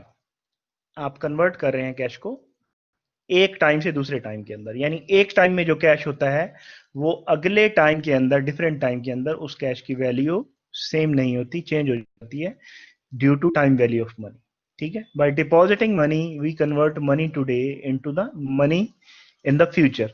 हम अब इन्वेस्ट आज कर रहे हैं, हम चाहते हैं कि हमें फ्यूचर में कुछ मिले, तो बेसिकली हम अपनी मनी को कन्वर्ट कर रहे हैं आज की मनी को फ्यूचर की मनी के अंदर। लेकिन उसको जब हम कंपेयर करते हैं तो फिर हम जब उसको डिसीजन लेते हैं, यानी बेनिफिट एनालिसिस जब उसका देखते हैं, तो फिर हम उसको उसी टाइम में देखेंगे जब हम उसका डिसीजन कर रहे हैं कि आज के दिन में उसकी वैल्यू क्या बनेगी। ठीक है। In the same way by borrowing money we exchange money in the future for money today. ठीक है। जो हमने फ्यूचर में मनी देनी है वो हमने पहले ले ली, ठीक है, और हमने बोरो कर ली। राइट जी। अच्छा, the rate at which money can be borrowed और lent over a given period, उसको हम इंटरेस्ट रेट कहते हैं। ये तो हमें पता ही है कि जितनी परसेंटेज से आपकी वैल्यू इंक्रीज करती है डिक्रीज करती है उसको हम इंटरेस्ट रेट कहते हैं। और 1+ कर देंगे तो वो आपका इंटरेस्ट फैक्टर बन जाएगा। It is the rate of exchange between dollar today and dollar in the future. It has unit dollar in 1 year पर इन 1 year in dollars in 1 year today. ठीक है। तो इसको 1+R क्यों करते हैं? बिल्कुल वैसे ही जैसे आपको पता होगा। फॉर एग्जांपल जैसे हमने अभी एग्जांपल भी ली कि भाई $100 हमारे पास आ जाए और 10% अगर उसके ऊपर इंटरेस्ट है, तो आपको 1 साल के बाद कितना मिलेगा? 110 मिलेगा ना। तो 110 कैसे कैसे निकाला आपने? 110 कैसे निकाला आपने? आपने कहा कि 100 जो ओरिजिनल अमाउंट थी आपकी 100 प्लस उसके ऊपर जो इंटरेस्ट था। इंटरेस्ट कितना था? इंटरेस्ट 10% ऑफ 100 था। 10% क्या है? आर है आपका। आप 100 क्या है आपका? आपका प्रिंसिपल है। तो अगर हम ओरिजिनल वैल्यू को 100 प्लस 10% ऑफ 100, तो 100 को अगर हम बाहर निकाल दें तो हमारे पास 1+R बच जाता है। ठीक है।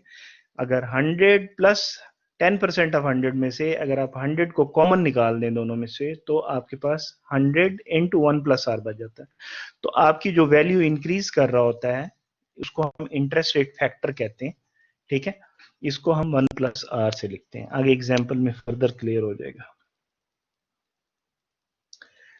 Value of 100,000 investment in 1 year. If the interest rate is 10%, the cost of investment is, cost of the investment क्या है? वही $100,000 है ना जो आप दे रहे हैं, वो आपकी कॉस्ट ऑफ द इन्वेस्टमेंट है। ठीक है। और ये क्या कह रहा है? The value of 100,000 in 1 year, क्या वैल्यू होगी? ठीक है। 1 साल बाद उसकी क्या वैल्यू होगी? तो आपने क्या किया, 1 साल बाद 10% से वो इंक्रीज कर जाएगा ना, तो 1.10 के साथ आपने मल्टीप्लाई कर दिया। 1.10 के साथ क्यों मल्टीप्लाई किया? आर आपका क्या है? 10% है, तो 1+R आपने किया तो क्या हुआ? 1+10% हुआ। तो 1+10% या 1+0.1, तो 1.1 बन गया जो यहाँ आपने लिखा हुआ है। ठीक है। 1.1। ठीक है। इन 1 year। तो आपने जब इसको इसके साथ मल्टीप्लाई किया तो आपके पास आ गया 110,000 इन 1 year। जो आपके पास 100,000 है वो 1 साल के अंदर उसकी वैल्यू इंक्रीज होके 110,000 हो जाएगी। या in other words you can say 110,000 जो है, जो आपको फ्यूचर में मिलना है, वो एग्जैक्टली इक्वल होगा 100,000 जो आज उसकी वैल्यू उसके इक्वल होगा। ठीक है। अभी ये चलेगी आगे। अच्छा, The 110,000 is the opportunity cost of spending 100,000 today. ये opportunity cost हो गई। आप कहाँ पे कंपेयर कर रहे हैं? 1 year के बाद कंपेयर कर रहे हैं। The firms gives up the 110,000 it would have had in 1 year if it had left the money in the bank. ठीक है। अगर वो बैंक में डाले तो वो उसको 110,000 मिलेगा। Alternatively by borrowing 100,000 from the same bank, अगर वो इन्वेस्टमेंट करने की बजाय वो कहता है कि अगर वो बारो कर ले बैंक से इतने पैसे, 100,000 बारो कर ले उससे, तो firm would owe 110,000 in 1 year। तो अगर आप बारो करते हैं तो आपने 110,000 आपने बैंक को देने होंगे 1 साल के अंदर। ठीक है। यहाँ पे थोड़ी सी कंफ्यूजन इसने क्रिएट कर दी है, थोड़ी सी कंफ्यूजन क्रिएट कर रही है, वो मैं आपको क्लियर करने की कोशिश करता हूँ। क्योंकि यहाँ पे 100,000 है और 105,000 है, ये इन्वेस्टमेंट है आपकी। ठीक है। आपकी इन्वेस्टमेंट है और ये आपको रिटर्न मिल रहा है 105,000। तो 105,000 अगर आपको मिलेगा तो आपका इंटरेस्ट रेट क्या होगा, डिफरेंट होगा ना। यहाँ उसने कंफ्यूज कर दिया, दोनों को सेम किया हुआ, तो ये सेम नहीं है। अगर आप बैंक से बारो करते हैं, यानी बैंक आपको दे रहा है, बैंक के लिए क्या इन्वेस्टमेंट है और बैंक को वापस मिल रहे हैं 110,000, तो इस तरह से इसकी टाइमलाइन ये बनती है। ठीक है, इस तरह से इसकी टाइमलाइन बनती है। ये हमने एग्जांपल देखी थी 100,000 और 105,000 वाली, पीछे देखी थी कि जब हम, ये मैं आपको पीछे स्लाइड दिखा देता हूँ कहाँ देखी थी हमने इसकी, ये देखी। ठीक है, यहाँ पे हमने एग्जांपल देखी थी कि 100,000 टुडे और benefit of 100,000 eight the end of 1 year है। ठीक है, तो ये इसी को लेके चल रहा है आगे, लेकिन उसने बताया और तरह से है। थोड़ी सी कंफ्यूजन हो गई है, मैंने कहा आपको मैं क्लियर कर दूंगी। तो अगर आप ये कर रहे हैं तो ये आपको मिल रहा है। ठीक है, जबकि बैंक से आप ये ले रहे हैं तो आपको ये मिल रहा है, तो आप क्या करेंगे, क्या करेंगे आप बैंक से लेंगे 100,000 और इन्वेस्टमेंट कर देंगे? नहीं, आप इन्वेस्टमेंट करेंगे तो आपको कम मिलेंगे, बैंक को तो आपने ज्यादा देने हैं, तो आप बारो नहीं करेंगे। ठीक है, अगर आपके पास दो चॉइसेस इस तरह की हो तो। नेक्स्ट स्लाइड देखते हैं, interest rate converting cash across time. $100,000 investment in 1 year. The investment's net value is difference between the cost of the investment and the benefit in 1 year. तो आपकी कॉस्ट पड़ रही है 110,000 पड़ रही है, वही मैंने कहा ना नहीं करेंगे, और जबकि आपको मिल कितना रहा है 105,000 मिल रहा है, तो आपके पास नेगेटिव वैल्यू आ गई ना। आपने 100,000, अभी मैं दोबारा आपको पिछली वाली स्लाइड दिखाता हूँ, आपने 100,000 इन्वेस्ट किया, आपको मिले 105,000, जबकि आपने 100,000 बारो किया, आपको देने पड़ गए 110,000। तो आपको जो कॉस्ट पड़ रही है वो 110,000 की कॉस्ट पड़ रही है बारो करने की, जबकि आपको मिल रहा है 105,000। अब आप आगे वाली स्लाइड देखिए, 105,000 आपको मिल रहा है। ठीक है, कैसे, मैं एक दफा फिर दिखाता हूं आपको। आपने 100,000 बारो किया और यहां लगा दिया, ये बारो किया यहाँ बैंक से और यहाँ इन्वेस्ट कर दिया, इन्वेस्टमेंट की आपने, आपको 105,000 मिला, जबकि eight the end of the year आपने 110,000 बैंक को वापस करना था, तो आपको मिला 105,000। अब 5,000 का तो डिफरेंस रह गया, वो आप जेब से देंगे फिर, तो लॉस हो गया ना आपको एक तरह से। तो आपकी कॉस्ट इंक्रीज कर गई आपके बेनिफिट से, तो you would not go for this. ठीक है, अच्छा जी, दूसरा देखें, अब हम वापस आ रहे हैं, अभी हम फ्यूचर में जा रहे थे, टुडे से फ्यूचर के अंदर जा रहे थे, अब हम फ्यूचर से वापस आ रहे हैं टुडे के अंदर, तो क्या करेंगे, how much would we need to have in the bank today so that we would end up with 105,000 in the bank in 1 year. हमारे पास कितने पैसे हों, वो कहता है आज के, एक साल के बाद हमारे बैंक के अंदर 105,000 बन जाए, आज हमारे पास कितने पैसे होने चाहिए। ठीक है, अगर हमारे पास, हम उसी एग्जाम्पल को देखें, उसी एग्जाम्पल को देखें कि अगर हमारे पास 105,000 है आफ्टर 1 ईयर और 10% वही कैश आपका, जो हमने यहाँ पे देखा था बैंक का, ये देखें, ये हमने देखा था ना कि बैंक में वो बन रहे हैं 10%, जो है मैं यहाँ पे लिखा हुआ था पीछे, ये इंटरेस्ट रेट कितना है, 10% है। अगर 10% इंटरेस्ट रेट है तो आपकी जो वैल्यू फ्यूचर से वापस आएगी तो 10% से रिड्यूस होगी। हमने क्या किया था, मल्टीप्लाई किया था ना 1.1 को, अगर दोबारा देखें पीछे तो हमने 1.1 को मल्टीप्लाई किया था, हमने कहा था कि 1+r जो है ये इंटरेस्ट फैक्टर है, ये हमने देखा था 1+r, 1+r 10%, 1.1, 10% को हम जब डेसिमल में लिखते हैं तो 0.1 लिखते हैं ना, 1.10, 1.10 हमने लिखा था। तो 1+1r जब आगे जा रहे हैं, फ्यूचर में जा रहे हैं, तो मल्टीप्लाई होता है, और इसको हम इंटरेस्ट रेट फैक्टर कहते हैं। और मैंने कहा जब हम फ्यूचर से वापस आ रहे हैं टुडे के अंदर, तो फिर हम क्या करते हैं, फिर हम डिवाइड करते हैं, इसी सेम फैक्टर को हम डिवाइड करते हैं। जब इसी सेम फैक्टर को डिवाइड करेंगे तो फिर क्या आएगा, 1/1+r, 1/1+r, यानी इसको रिवर्स कर देंगे आप, इसका इनवर्स ले लेंगे 1/1+r, क्योंकि आपने इसको डिवाइड करना है। तो इसको आप जब डिवाइड किया आपने, तो क्या हुआ जी, देखें, ये आपकी वैल्यू है और इसको आपने 1.1 के साथ डिवाइड किया, तो आपके पास इतनी वैल्यू होनी चाहिए टुडे, तो आप इतना फ्यूचर में बना सकते हैं। आपको सिर्फ इतना पता है कि आपको फ्यूचर में कितने चाहिए, आपको ये नहीं पता कितना सेव करना चाहिए। You know what is prevailing interest rate, तो आप देख सकते हैं कि कितनी वैल्यू आपके पास टुडे होनी चाहिए जो आप इन्वेस्ट करें। तो आपने जब इसको इसके साथ डिवाइड किया तो आपके पास ये वैल्यू हो गई। अब आपने पहले आपने मूव किया टुडे से 1 ईयर में फ्यूचर में, अब आपने मूव किया 1 ईयर से वापस टुडे के अंदर, कि आपको साल के बाद इतने पैसे चाहिए, आज कितने पैसे होने चाहिए आपके पास, जबकि इंटरेस्ट रेट ये है। यानी व्हीकल इज देयर, बस देयर, उसकी आपको वैल्यू मिल गई इंटरेस्ट रेट की। तो इंटरेस्ट रेट को हम जब फ्यूचर से वापस टुडे के अंदर ला रहे होते हैं तो हम उसको डिस्काउंट फैक्टर कहते हैं, और उसको इस तरह से बजाय मल्टीप्लाई करने के हमने डिवाइड कर दिया। जब हमने यहां से यहां गए थे तो क्या किया था, यहां से यहां गए थे तो हमने मल्टीप्लाई किया था, और यहां से यहां गए थे तो 10% नहीं था, ये हमारी इन्वेस्टमेंट थी। ठीक है, अभी ये आपको देखें ये प्लस हो रहा है, ये मिल रहा है आपको। ठीक है, ये प्लस हो रहा है, ये मिल रहा है आपको, यहाँ पे प्लस दिखा रहा है वो, कि आज आपके पास इतनी वैल्यू होनी चाहिए, यानी इतनी आप इन्वेस्टमेंट करेंगे। अगर ये इन्वेस्टमेंट बनेगी तो फिर माइनस वैल्यू हो जाएगी इसकी। आगे देखते हैं, ये स्लाइड्स खत्म हो जाए मैं आपके फिर क्वेश्चंस लेता हूँ। द इन्वेस्टमेंट्स, अगर आपके क्वेश्चन हैं तो लिख लें आप। ठीक है, the investments net value today is the difference between the cost of investment and the benefit in 1 year. तो सिंपली आपने इसको सब्ट्रैक्ट कर देना। ठीक है, फ्यूचर में आपको ये मिल रहा है, आज आपको ये पे करना पड़ रहा है, तो क्या करेंगे डिसीजन आप, डिसीजन क्या करेंगे, डिसीजन क्या करेंगे, लेंगे या नहीं लेंगे। अब हमने दो दो चीजें ले ली, टुडे को हमने कह दिया प्रेजेंट वैल्यू, और डिस्टेंट को हमने फ्यूचर को फ्यूचर वैल्यू कह दिया। हमने कहा कि फ्यूचर वैल्यू ऑफ मनी होगी और प्रेजेंट वैल्यू ऑफ मनी होगी। The value of a cost और benefit computed in terms of cash today.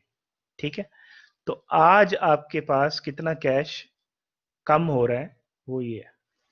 ठीक है, क्यों हमने देखा था, हमने इसलिए देखा था, हमने पीछे एग्जांपल की थी कि हमने इन्वेस्टमेंट की 100,000 की, हमें एक साल के अंदर 105,000 मिला। ठीक है, जबकि हमने वो इन्वेस्टमेंट कहाँ से की थी, हमने वो बैंक से बारो करके हमने इन्वेस्टमेंट की थी। बैंक से हमने कितना बारो किया था, 100,000 हमने बारो किया था, 10% उसका इंटरेस्ट रेट था।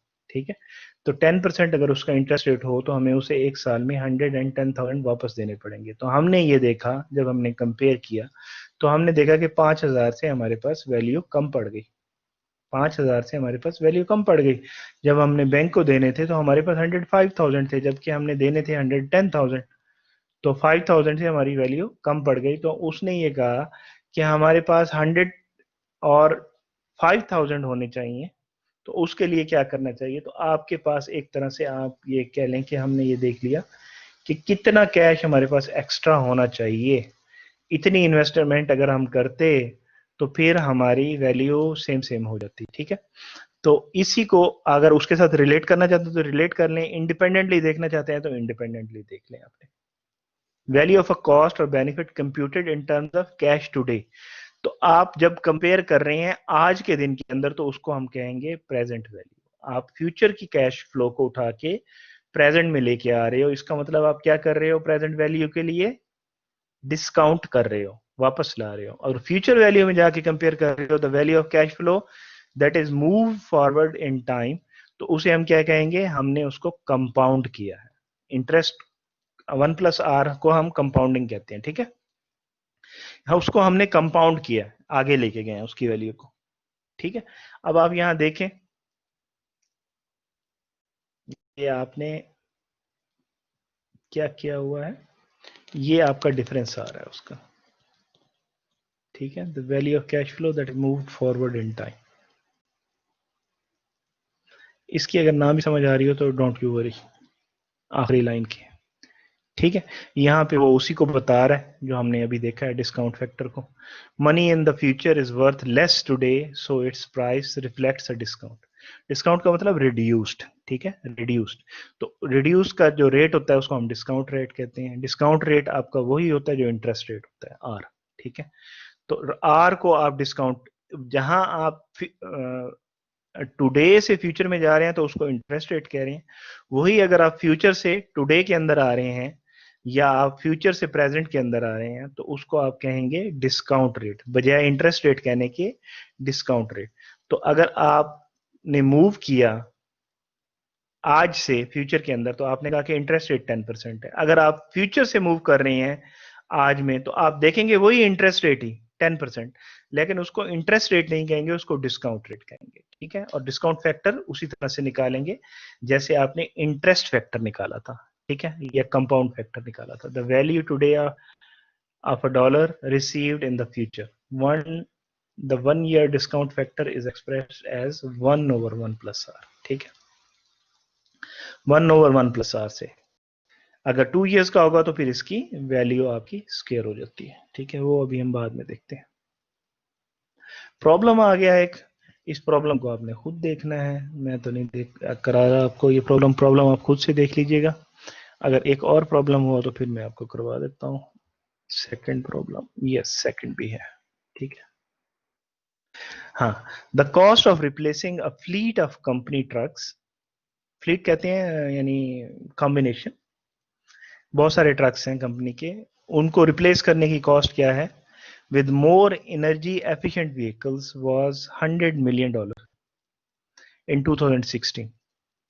ठीक है, कॉस्ट कितनी है?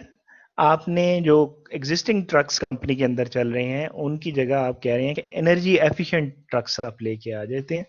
फ्लीट कितना है नहीं बताया उसने कि कितने ट्रक्स हैं, ये नहीं पता हमें, नंबर ऑफ ट्रक्स का नहीं पता। ठीक है, उसने हमें कॉस्ट बता दिया उसकी कि वो $100 million की कॉस्ट पड़ेगी अगर हम उनको रिप्लेस करते हैं तो।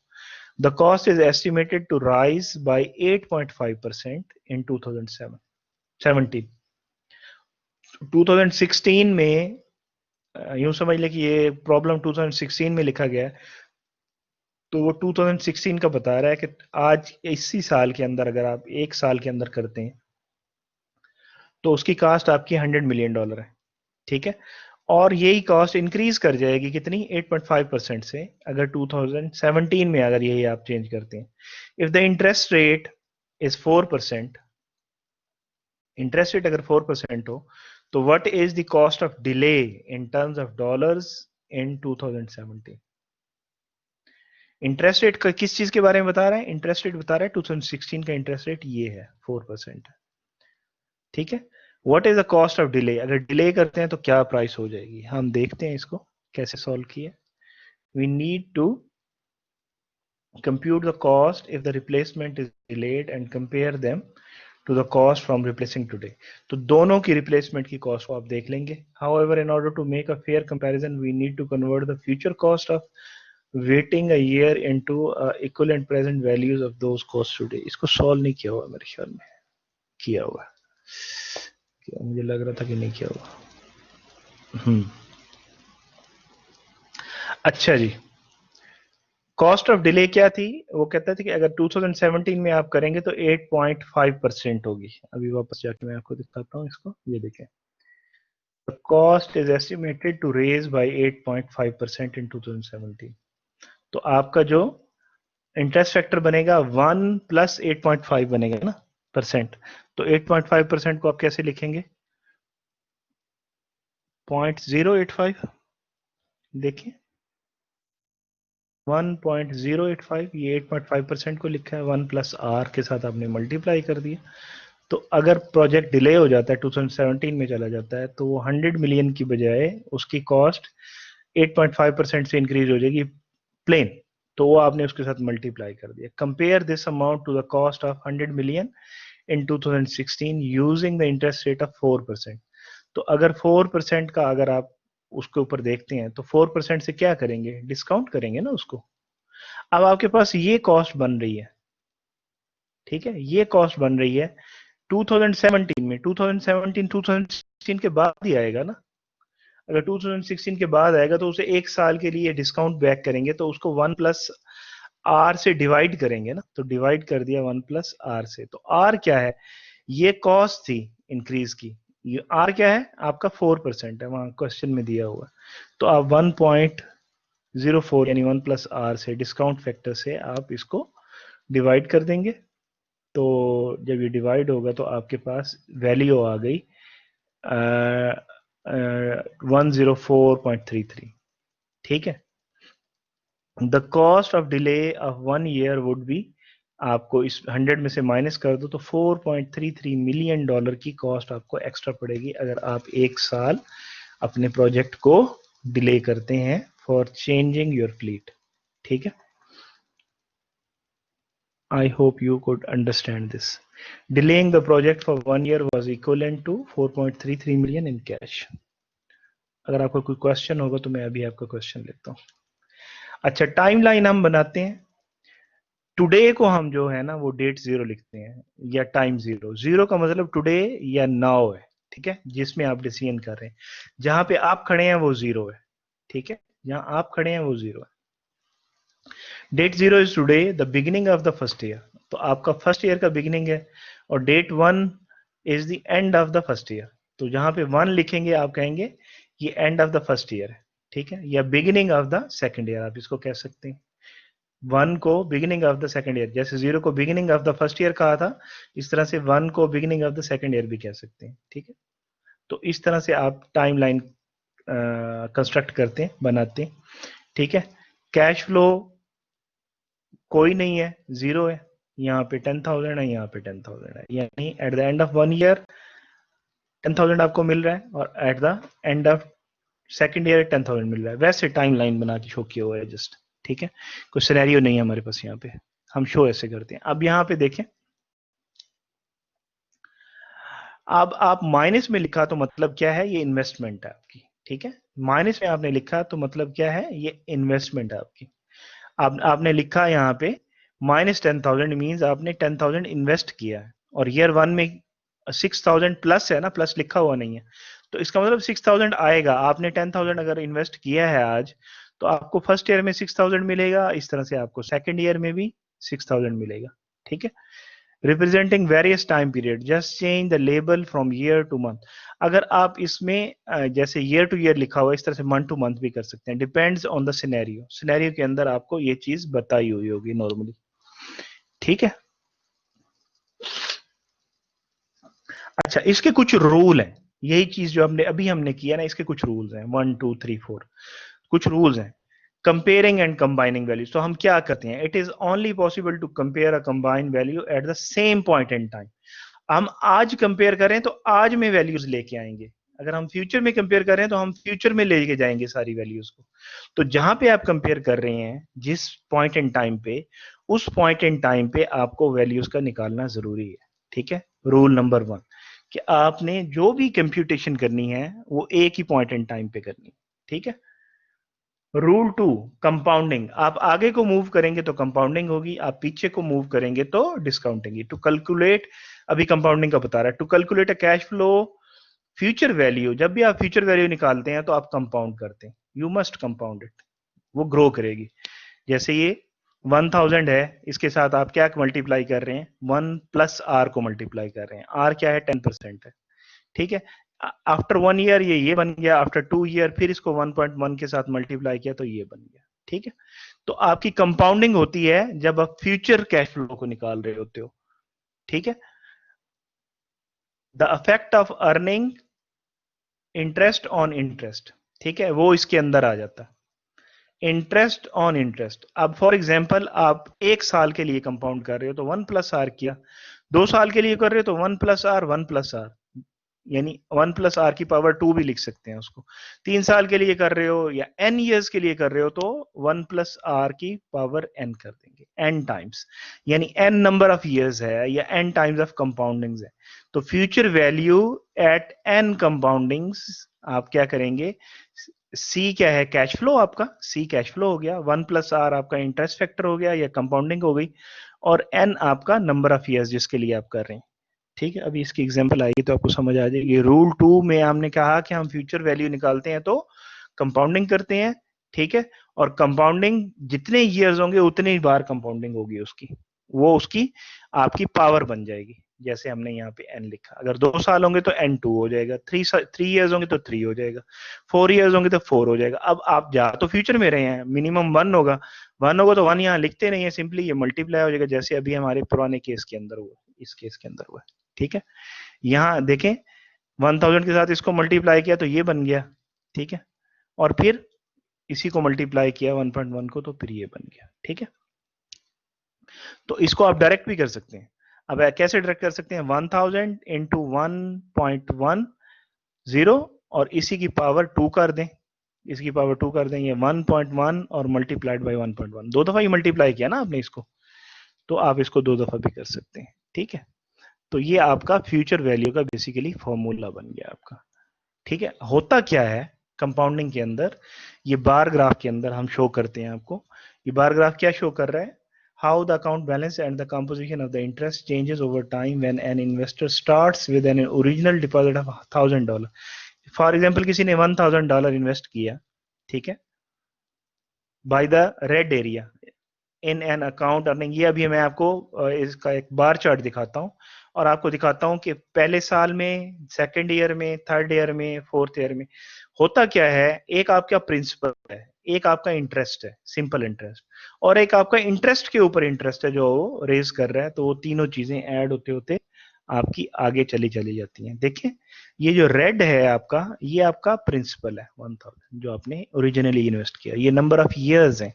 एक साल के बाद इसके ऊपर सिंपल इंटरेस्ट इतना लग गया, ठीक है, ठीक है, simple interest on the original deposit.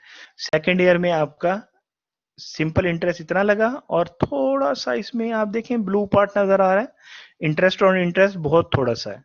Third year में आपका लगा ये सिंपल इंटरेस्ट आ गया और इंटरेस्ट और इंटरेस्ट ब्लू में आ रहा है, और आहिस्ता आहिस्ता आप देखें ये ग्रीन भी बड़ा हो रहा है और ये ब्लू भी बड़ा हो रहा है। तो टोटल अमाउंट आपकी कहाँ जा रही है, आपने 1000 किया था, इन्वेस्ट किया था, आफ्टर 20 इयर्स उसकी वैल्यू कितनी बन गई, देखें इट्स ऑलमोस्ट 7000 के अराउंड हो गई, 7000 के करीब बन गई। तो होता क्या है, एक तो सिंपल इंटरेस्ट लग रहा होता है और एक इंटरेस्ट के ऊपर इंटरेस्ट लग रहा होता है। तो कंपाउंडिंग आपकी ग्रो कर रही होती है मेनी टाइम्स।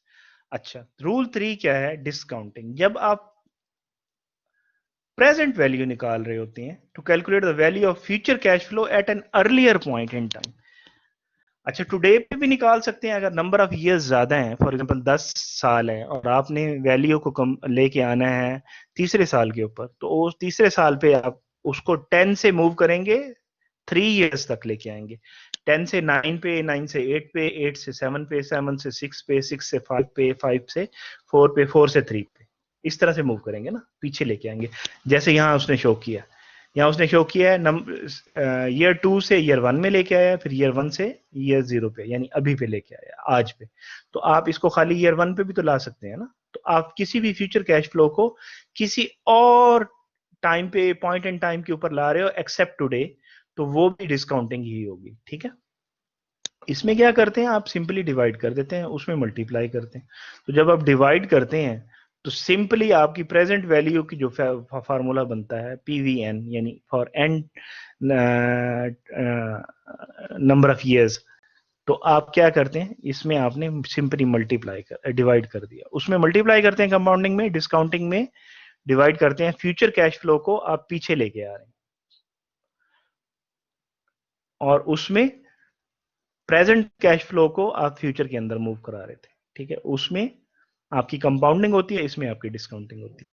उसमें आपने फार्मूला निकाल लिया फ्यूचर वैल्यू का, इसमें आपने निकाल दिया प्रेजेंट वैल्यू का। दोनों का क्या फर्क है, उसमें सी आपका कैश फ्लो है और उसमें आपका ये सेम वैल्यू मल्टीप्लाई हो रही है, यहाँ सेम वैल्यू डिवाइड हो रही है, ठीक है। और अगर आप ये करके देखें, अगर 1000 आपको 2 इयर्स में मिलना है तो उसको आप चेक करें कि एक साल के बाद वो क्या होगा, तो आप एक साल के बाद उसको 1.1 से डिवाइड कर दें, और आज क्या होगा, तो आज उसकी ये वैल्यू होगी। तो 1000 जो 2 साल के बाद 1000 बनेगा, उसकी आज जो वैल्यू है वो ये। तो कंपेरेबल करते हैं हम पॉइंट इन टाइम, इसीलिए टाइम वैल्यू ऑफ मनी बहुत इंपॉर्टेंट कॉन्सेप्ट है फाइनेंस के अंदर, ठीक है। नेक्स्ट देखते हैं जी, वही डिस्काउंटिंग ही चल रही है, सेम है, ठीक है। If $826.45 is invested today for 2 years at 10% interest rate, उसी को उसने रिवर्स कर दिया। तो फ्यूचर वैल्यू क्या बनती है, आप सिंपली उसी को मल्टीप्लाई कर रहे हैं, वहां आप क्या कर रहे थे, देखें यहाँ आप डिवाइड करके वापस ला रहे थे, यहाँ मल्टीप्लाई करते जाएंगे तो वो ग्रो करता जाएगा। इधर से इधर मूव कर रहे हैं तो ग्रो हो रहा है, इधर कर रहे हैं तो। अभी इसी को देखें यहाँ पे, इधर को इधर मूव कर रहे हैं तो ये रिड्यूस हो रहा है, डिक्रीज हो रहा है। ठीक है, डिक्रीज किससे हो रहा है, इससे डिवाइड कर रहे हैं, और इंक्रीज किससे हो रहा है, इसी को मल्टीप्लाई कर रहे हैं। ठीक है, तो बेसिकली इस यही डिस्काउंटिंग है। तो आप किसी भी फ्यूचर कैश फ्लो को किसी और पॉइंट इन टाइम पे नियर टू प्रेजेंट वैल्यू आप लेके आते हैं तो उसको हम डिस्काउंटिंग कहते हैं। रूल 3 डिस्काउंटिंग होगी आपकी। अब देखें यहाँ पे, अगर नंबर ऑफ ईयर्स इंक्रीज करते हैं तो वो वैल्यू उतनी ही डिक्रीज होती चली जाएगी। अब ये डिस्काउंटिंग कितनी हो रही है, 1 पीरियड, 2 पीरियड, 3 पीरियड्स के लिए हो रही है, 3 पीरियड्स की डिस्काउंटिंग हो रही है यहाँ पे। तो पहले अगर हमने इसको देखा था 2 पीरियड्स के अंदर, हमने देखा था इसकी डिस्काउंटिंग को, तो ये बन रही थी वैल्यू 826 आज के दिन में। अगर यही वैल्यू अगर आप देखते हैं 3 डिस्काउंटिंग के साथ तो ये बन जाती है 751, मजीद रिड्यूस हो जाती है। अगर और करते जाएंगे तो ये रिड्यूस होती जाएगी। ठीक है, हमें क्यों जरूरत है इसकी डिसीजन मेकिंग के लिए, क्योंकि हम कंपेरेबल करते हैं वैल्यूज को। ले जी, प्रॉब्लम आ गया, present value of single future cash flow. इस प्रॉब्लम को हम देख लेते हैं, बहुत सिंपल सा प्रॉब्लम है। You are considering investing in a saving bond that will pay 15,000 in 10 years. अब मुझे बताएं ये फ्यूचर वैल्यू है या प्रेजेंट वैल्यू है 15,000? कब मिलनी है आपको? फ्यूचर में मिलनी है ना, तो फ्यूचर वैल्यू है ना, इन 10 ईयर्स में मिलनी है। If the competitive market interest rate is fix 6% per year, तो इंटरेस्ट रेट भी उसने बता दिया 6% है। What is the bond worth today, आज उसकी क्या वैल्यू है? ठीक है, ये उसने हमें क्या दे दिया, हमें फ्यूचर वैल्यू दे दी, 10 साल में उसकी ये वैल्यू होगी। ठीक है, जबकि उसका इंटरेस्ट रेट भी उसने बता दिया। अगर हम आज में इसकी वैल्यू देखना चाहते हैं तो क्या करेंगे, हम इसकी प्रेजेंट वैल्यू निकालेंगे ना। तो प्रेजेंट वैल्यू के लिए क्या होता है, फ्यूचर वैल्यू के लिए होता है कंपाउंडिंग, और प्रेजेंट वैल्यू के लिए क्या होता है, डिस्काउंटिंग। फ्यूचर वैल्यू के लिए हम मल्टीप्लाई करते हैं और प्रेजेंट वैल्यू के लिए हम डिवाइड करते हैं कंपाउंड फैक्टर के साथ। ठीक है, ये इसका आप देखें टाइमलाइन बना दी हमने। हमें 10 इयर्स में ये टाइमलाइन, ये जीरो आज हम यहाँ पे खड़े हैं, यहाँ हमें चाहिए कि हम कितना पे करें आज, यानी बॉन्ड कितने का लें हम, कि हमें जो 15,000 दे रहा है। ठीक है, टाइमलाइन को सेटअप कर लें। Cash flows for the bonds are represented by the following timeline. तो आपको बॉन्ड का थोड़ा सा मैं बता दूं, बॉन्ड जो है ये बेसिकली जो कॉरपोरेशन है ना, वो लोन लेती हैं पब्लिक से जब वो लोन लेती हैं तो एक सर्टिफिकेट इशू करती हैं।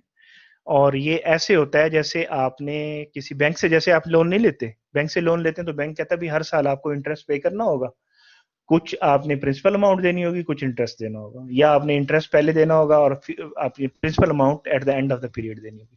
तो इस तरह की कुछ सेटिंग होती है उसके साथ।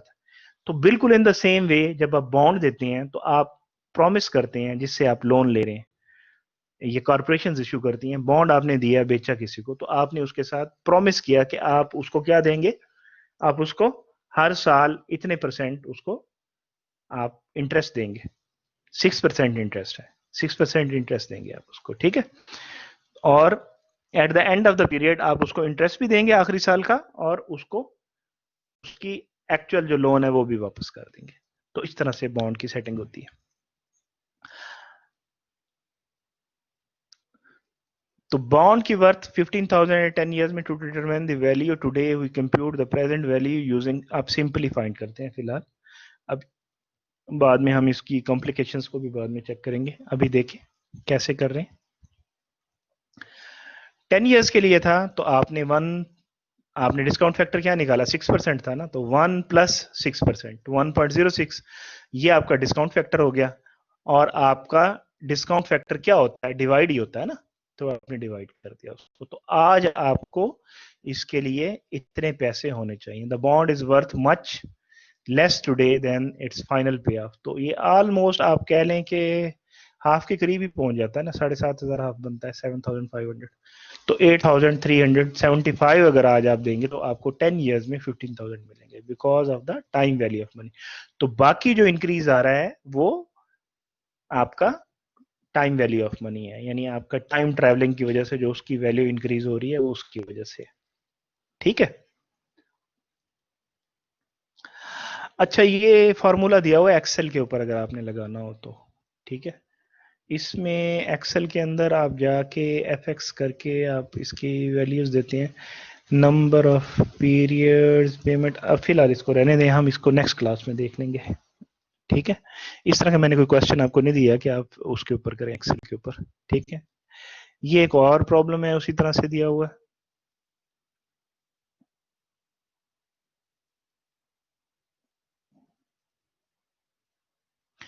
तो हम ये नहीं देखते अभी। इसके भी हमने क्या करना है, प्रेजेंट वैल्यू निकालनी है। सेम सेम है, ये आप खुद से देख लीजिएगा, यहाँ सॉल्व किया हुआ है। ठीक है। यहाँ सॉल्व किया हुआ, नीचे उसने उसके साथ भी बताया हुआ, एक्सेल के साथ। एक्सेल के साथ आप बाद में समझ लीजिएगा मुझसे। ले, तीन रूल्स से उनको समराइज कर रहे हैं, जो तीन रूल्स हमने देखे। हम कंपेयर कैसे करते हैं, सेम पॉइंट इन टाइम पे करते हैं। ठीक है। कैन बी कंपेयर्ड और कंबाइंड।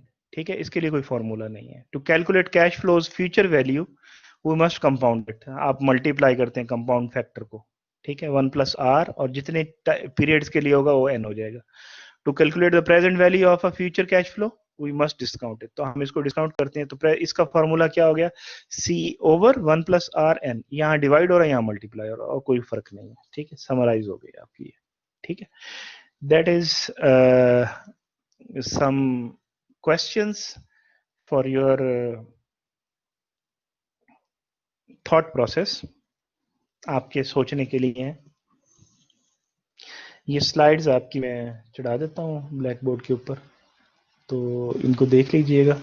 अब मैं आपके क्वेश्चन ले लेता हूँ। हमारे पास still we have, I think 22 minutes we have, तो हम उसमें क्वेश्चंस वगैरह आपके ले लेते हैं।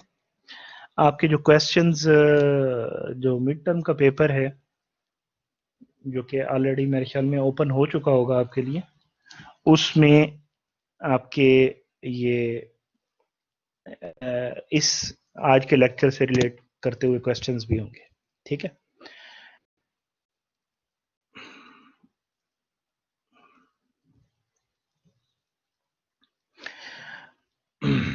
जी, एनी क्वेश्चंस?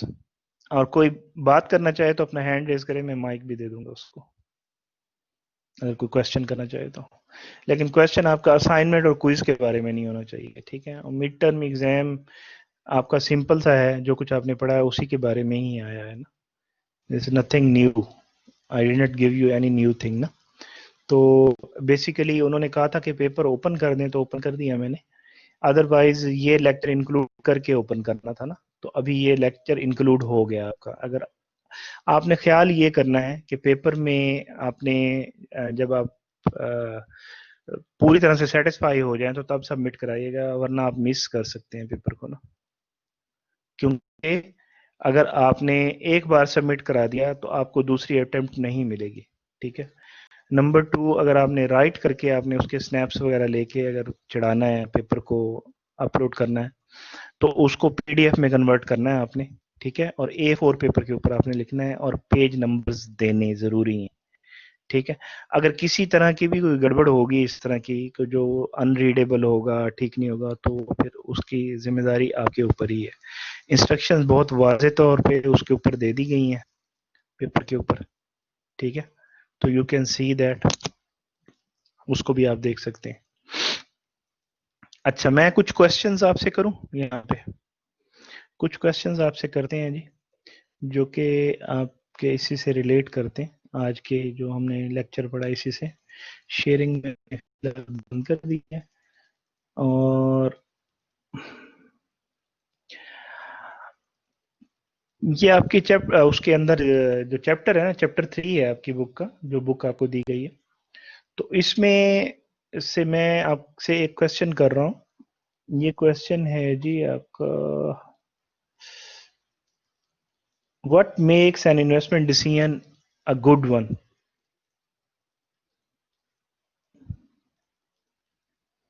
जी, आपके आंसर्स मैं देख रहा हूँ, कौन बताता है जी?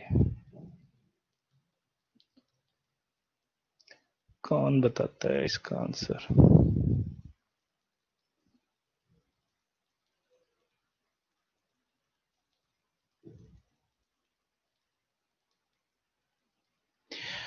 प्रैक्टिस क्वेश्चंस में आपको आप सही कह रहे हैं। मैंने आपको पिछले बार भी बोला था और उससे पिछली बार भी बोला था। मैं प्रैक्टिस क्वेश्चन अभी आपके डाल देता हूँ ब्लैक बोर्ड के ऊपर और आपके टेलीग्राम ग्रुप पे भी डाल देता हूँ। बस वो मिस हो गए, मैंने डाले नहीं। वो डाल देता हूँ और प्रैक्टिस क्वेश्चन के साथ उनके सॉल्यूशंस भी डाल देता हूँ ताकि आपको आसानी रहे कि उनको सॉल्व किस तरह से करना है। ठीक। फिर अगर पर्टिकुलरली उन प्रैक्टिस क्वेश्चंस में कोई आपका प्रॉब्लम आए तो आप टेलीग्राम के ऊपर जो है ना मुझे क्वेश्चन वगैरह डाल सकते हैं।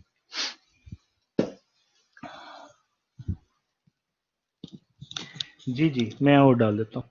अच्छा, मैंने अभी आपसे क्वेश्चन पूछा है, आज के ही लेक्चर से रिलेट करता है। ठीक है, आज के लेक्चर से रिलेट करता है ये क्वेश्चन आपका।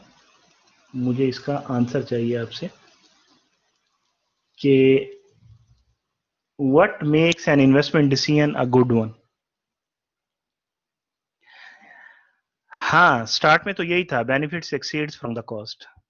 बिल्कुल सही था। इसमें एक चीज और डाली हमने हमने कहा मार्केट वैल्यूएशन होगी, जो मार्केट प्राइसेस होंगी वो हम लेंगे। फिर हमने एक और चीज डाली, हाँ, हमने प्रेजेंट वैल्यू और फ्यूचर वैल्यू को भी डाला। ठीक है, हम इसे कहेंगे कि a decision is a good one when the present value of the benefits is greater than the present value of the cost। तो आप क्या करेंगे, इंटरेस्ट रेट को भी इंक्लूड करेंगे, टाइम वैल्यू को भी इंक्लूड करेंगे। मे बी आपका जो डिसीजन है, आप क्या समझते हैं फाइनेंशियल मैनेजर का जो डिसीजन मेकिंग होगी इतनी सिंपल होगी? इतनी सिंपल तो नहीं होगी ना, उसमें टाइमिंग भी इन्वॉल्व होगी। तो आप क्या करेंगे, नॉर्मली आप प्रेजेंट में लाके आज में लाके आप डिसाइड करेंगे।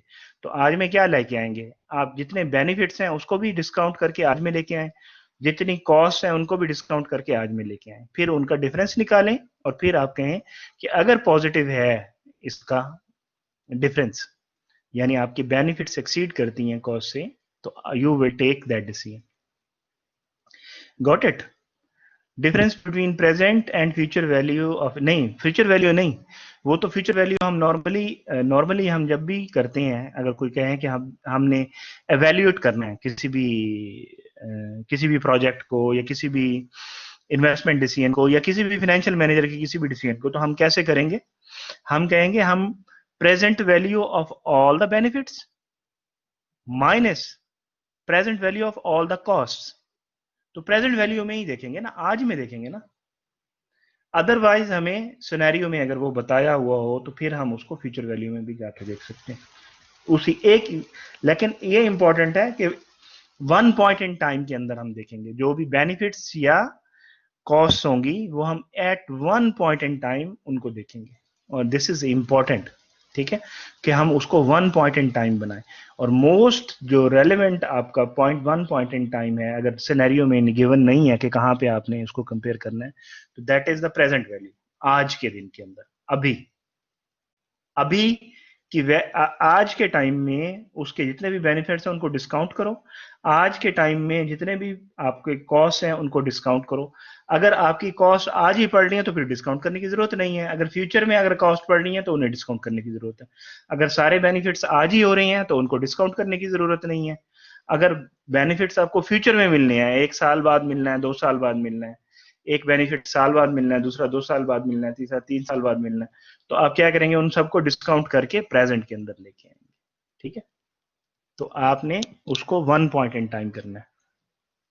अच्छा, ये एक क्वेश्चन और पूछता हूं आपको, ये बुक के अंदर था क्वेश्चन आपका, कॉन्सेप्चुअल क्वेश्चन जो है, how important are our personal preferences in valuing an investment decision.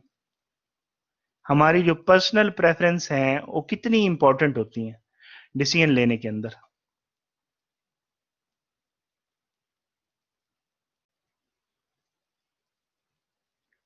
आपके आंसर्स देख रहा हूं मैं, कोई जवाब नहीं आ रहा। हमारी पर्सनल, मैं दोबारा क्वेश्चन रिपीट करता हूं, how important are our personal preferences in valuing an investment decision?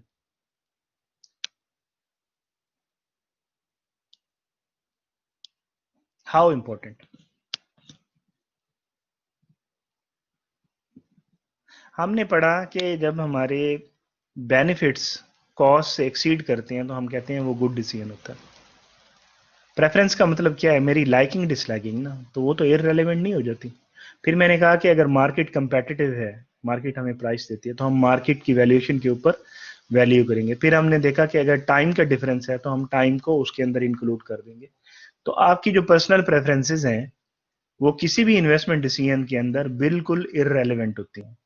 आप कोरली, आप totally, wholly solely, you are depending on the benefits and cost of the of any investment decision. कि आप कोई इन्वेस्टमेंट कर रहे हैं तो उसके अंदर ये बायसनेस क्रिएट कर देती है, बिल्कुल बिनते। तो बायसनेस नहीं क्रिएट करनी है आपने, ठीक है। When markets are competitive, personal preferences are irrelevant in determining the value of an investment. तो वैल्यू ऑफ इन्वेस्टमेंट क्या होगी? वो वही होगी जो डिफरेंस आएगा आपकी बेनिफिट्स का और कॉस्ट का। It is the market price that determines the value of a good, ठीक है। तो मार्केट प्राइस ही इंपॉर्टेंट है। Why are market prices useful to financial manager? तीसरा क्वेश्चन आपका, मार्केट प्राइसेस क्यों इंपॉर्टेंट है?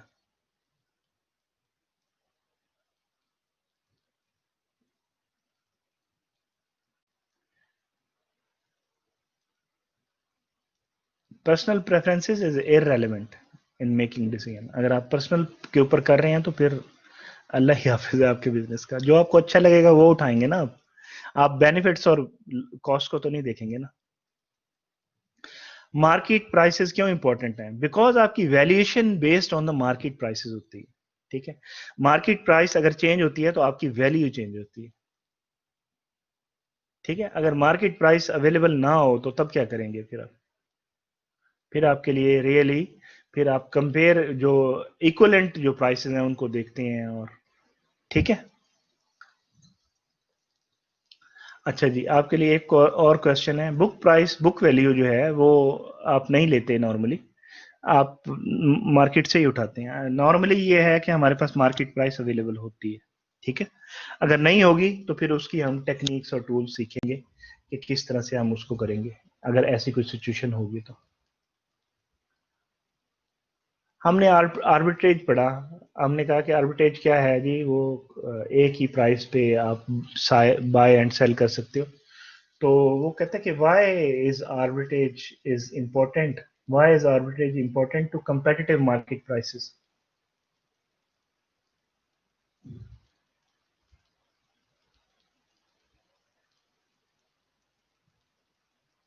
आर्बिट्रेज क्यों इम्पोर्टेंट है?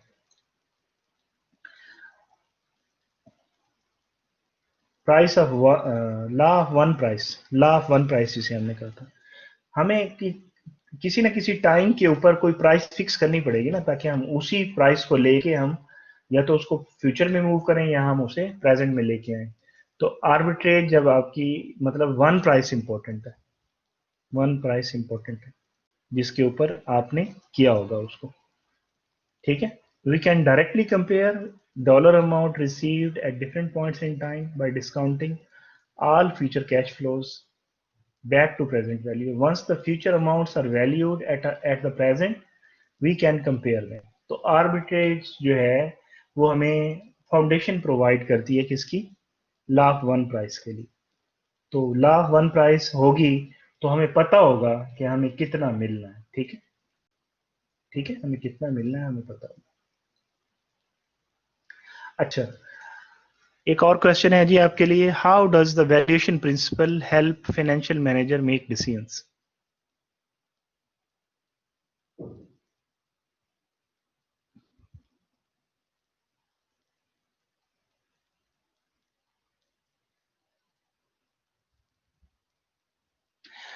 मैं हाँ रिपीट कर देता हूँ। How does the valuation principle help a financial manager make decisions? How does the valuation principle help a financial manager make decision? Valuation principle जो है फाइनेंशियल मैनेजर को किस तरह से हेल्प करता है डिसीजन मेकिंग में?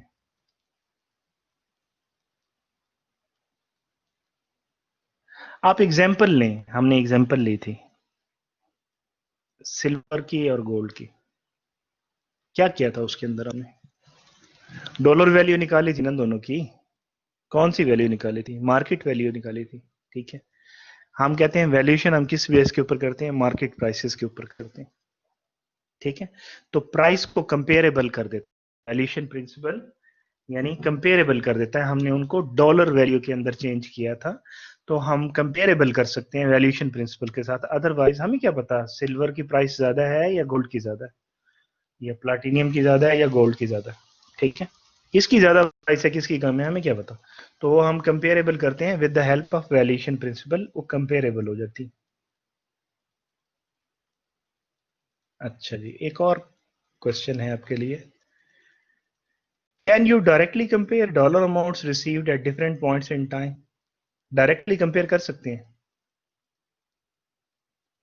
यानी आपको $100 today, $100 after 1 year, $100 after 2 years, क्या आप इनको कंपेयर कर सकते हैं?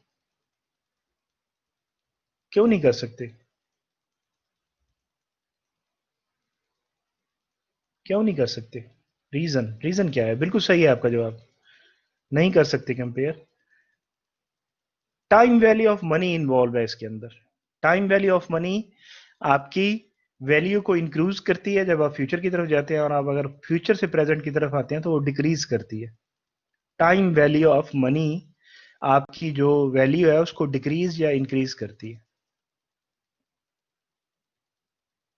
यानी a dollar may be worth more today and worth less in the future.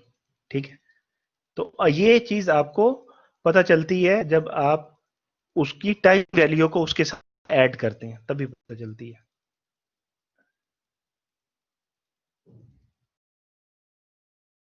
अच्छा, इसी इसी से रिलेटेड एक क्वेश्चन हो रहा है, why is a cash flow in the future worth less than the same amount today? जी जी, नुमान पूछें क्वेश्चन, क्या क्वेश्चन है? यार एक तो आप उर्दू लिखते हो, आपको बहुत समझाया है कि तो थोड़े से प्रोफेशनल हो जाओ, कि आपकी राइटिंग तो चलो इंग्लिश में हो ना, आपके लेक्चर उर्दू में हो रहे हैं, ये काफी नहीं है। अब मुझे नहीं समझ आ रहा आपने क्या लिखा है, मुझे इसमें टाइम लगेगा इसको पढ़ने में भी। आपने मिड टर्म एग्जाम में क्वेश्चन मार्क में लिखा है कि shown in the balance sheet below but there is no balance sheet in the paper. Really there is something missing? Okay, I will check it, I will check it. Balance sheet वाला question तो मैंने,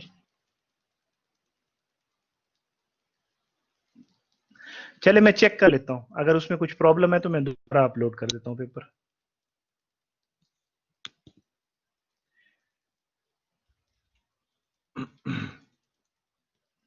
Why is cash flow in the future worth less than the same amount today?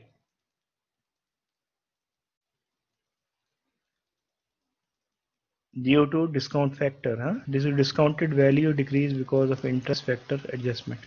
Discount factor बोलेंगे इसको।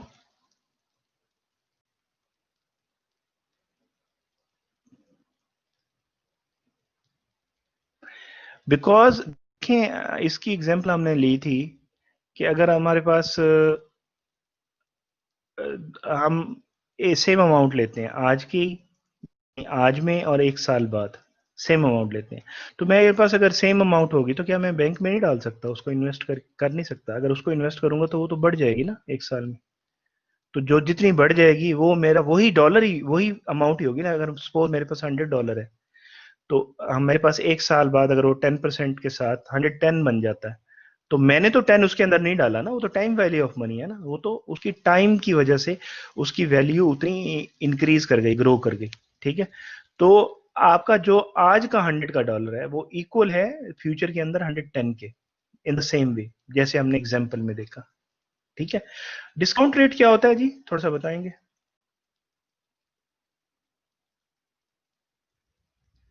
Due to question number का part सी है।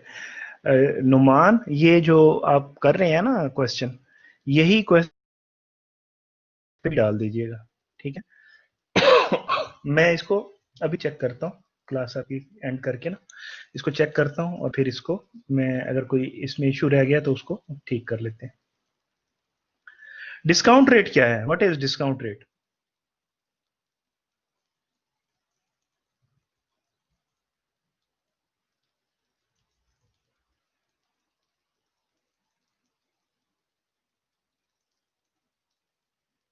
It is same like interest rate, ठीक है, उसी को आप इंटरेस्ट रेट बोलते हैं जब यूं मूव करते हैं ऊपर की तरफ जाते हैं, यानी फ्रॉम प्रेजेंट टू फ्यूचर जाते हैं, और जब फ्यूचर से आप आ रहे हैं वापस प्रेजेंट की तरफ तो उसी को आप डिस्काउंट रेट बोलते हैं। अगर आपको इंटरेस्ट रेट दिया हुआ है, डिस्काउंट रेट नहीं दिया हुआ, और आपको कहा हुआ है कि आपने प्रेजेंट वैल्यू फाइंड करनी, तो वो ही डिस्काउंट रेट है, सेम, ठीक है। Is the same like interest rate, ठीक है, इज यूज डिटरमाइन, ये सिर्फ प्रेजेंट वैल्यू को निकालने के लिए हम यूज करते हैं, डिस्काउंट करते हैं।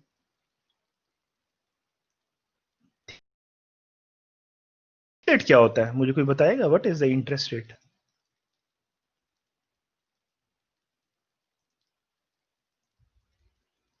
Interest rate is equal to discount rate in case when you are finding the present value of any future cash flow, ठीक है, present value of any future cash flow you are going to find, then it is interest rate is called the rate. अब मैं independent of discount rate में पूछ रहा हूँ कि what is interest rate?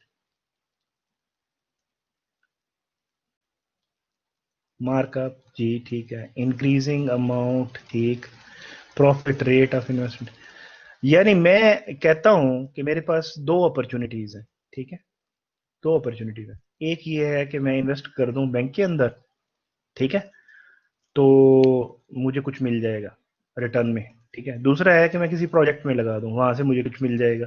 तो मैं कहाँ लगाऊंगा? जहां से मुझे ज्यादा मिल रहा होगा वहां लगाऊंगा ना। तो ये दोनों क्या है? ये दोनों क्या, दोनों सिनेरियो मेरे लिए क्या है? ये दोनों सिनेरियो मेरे लिए अपॉर्चुनिटीज हैं, और ये अपॉर्चुनिटी कॉस्ट है। मैं एक अपॉर्चुनिटी कॉस्ट को फोरगो करता हूं, एक को पकड़ता हूं, ठीक है। It's basically it's basically the opportunity cost of any investment, ठीक है। अच्छा, कंपाउंड इंटरेस्ट क्या होता है?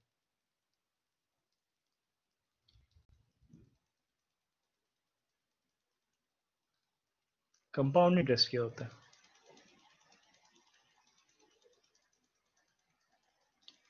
Compound interest, what is compound interest?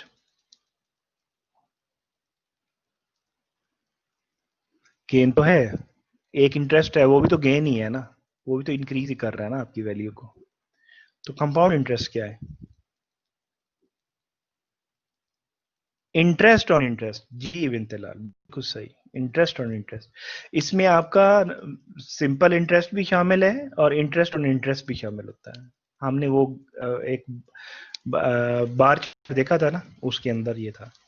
अच्छा जी, आपकी आज की क्लास माशाल्लाह अच्छी रही, ठीक है। हमने जो बेसिक्स कॉन्सेप्ट थे इसके, और सिंगल कैश फ्लो अभी हमने देखा है, मल्टीपल कैश फ्लोज नहीं देखे। हमने देखा कि फ्यूचर में एक हमें अमाउंट मिलनी है, उसके लिए आज हमें कितनी अमाउंट चाहिए, एक ही कैश फ्लो है, प्रेजेंट या फ्यूचर। या हमने कहा जी कि प्रेजेंट में इतनी है और फ्यूचर में कितनी हो जाएगी अगर ये इंटरेस्ट रेट होगा, तो वो भी आपकी सिंगल कैश फ्लो है। तो हमने सिंगल कैश फ्लो को देखा, हमने इसका बेसिक अंडरस्टैंडिंग ली कि फिनेंशियल मैनेजर के लिए ये जरूरी क्यों है। बिकॉज उसने डिसीजन मेकिंग करनी है, खासतौर पे इन्वेस्टमेंट डिसीजन और आपके जो फिनेंसिंग डिसीजन है, दोनों के अंदर कॉस्ट और बेनिफिट्स इन्वॉल्व होती है। उसके अंदर हमने देखा कि मार्केट प्राइसेस इन्वॉल्व है, फिर हमने कहा आर्बिट्रेज भी इन्वॉल्व है, लाभ वन प्राइस होना चाहिए, फिर हमने कहा कि उसमें टाइम वैल्यू भी इन्वॉल्व है। तो टाइम वैल्यू इन्वॉल्व है, तो टाइम वैल्यू में हमने देखा कि हम प्रेजेंट वैल्यू भी निकालते हैं, हमें कहते हैं कि जी फ्यूचर में इतने मिलेंगे तो क्या हमें करना चाहिए या नहीं, तो हमें उसे प्रेजेंट में लेके आते हैं कंपेयर करने के लिए, ठीक है। या हमें आज इतना इन्वेस्ट करें तो फ्यूचर में इतने मिलेंगे, तो हम जो फ्यूचर में मिल रहे होते हैं उसको हम आज के उसके अंदर लेके आते हैं वापस। तो हम कंपैरिजन बनाते हैं ताकि जो जो कॉस्ट हैं हमारी डिसीजंस की और जो बेनिफिट्स हैं उनको हम कंपेयर कर सकें, हम डिसाइड कर सकें कि whether we should go for this decision और नॉट, ठीक है। इन शॉर्ट मैंने ये पूरा आपका वो रैप अप कर दिया, आपका सारा रिव्यू कर दिया, ठीक है। आज का लेक्चर में हमने ये सारी चीजें देखी और सिंगल कैश फ्लो देखा। अभी हम मीट के बाद जो हमारा लेक्चर होगा वो भी प्रेजेंट वैल्यू और फ्यूचर वैल्यू के ऊपर होगा। इसमें डिफरेंट काइंड्स आएंगी और मल्टीपल कैश फ्लोज आएंगे, मल्टीपल इंटरेस्ट रेट आएंगे, मल्टीपल पॉइंट एंड टाइम्स आएंगे। ठीक है, हमने कंपैरिजन अभी सिर्फ हम प्रेजेंट में कर रहे हैं, फिर हम उसके कंपैरिजन डिफरेंट प्लेसेस पे करेंगे।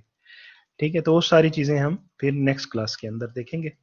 और आपका जो टेलीग्राम का ग्रुप है वो मैं देख रहा हूँ। ठीक है, आपका कोई प्रॉब्लम है आप वहां पे डालें। में जो प्रैक्टिस क्वेश्चंस हैं पिछली क्लास वो भी डाल देता हूँ और इस क्लास के भी डाल देता हूँ। ठीक है, और अगर आपको कोई चीज की कमी लगती है तो you must ask there instead of, अगर कोई क्वेश्चन में कोई प्रॉब्लम है कहीं पे, जैसे अभी नुमान ने बताया कि वहाँ कुछ इशू है, बैलेंस शीट नहीं दी हुई, तो वो मेरे ख्याल में मुझे लगता है कि पेपर शायद या तो गलत अपलोड हो गया या मैंने जो अपडेट किया था वो वहां नहीं नजर आ रहा। मैं उसे देख लेता हूँ, उसे भी मैं अपडेट कर देता हूँ। ठीक है, best of luck for your paper, और बिल्कुल टेंशन फ्री होके करें अपना काम। ठीक है, पेपर शेपर का hopefully it will turn into a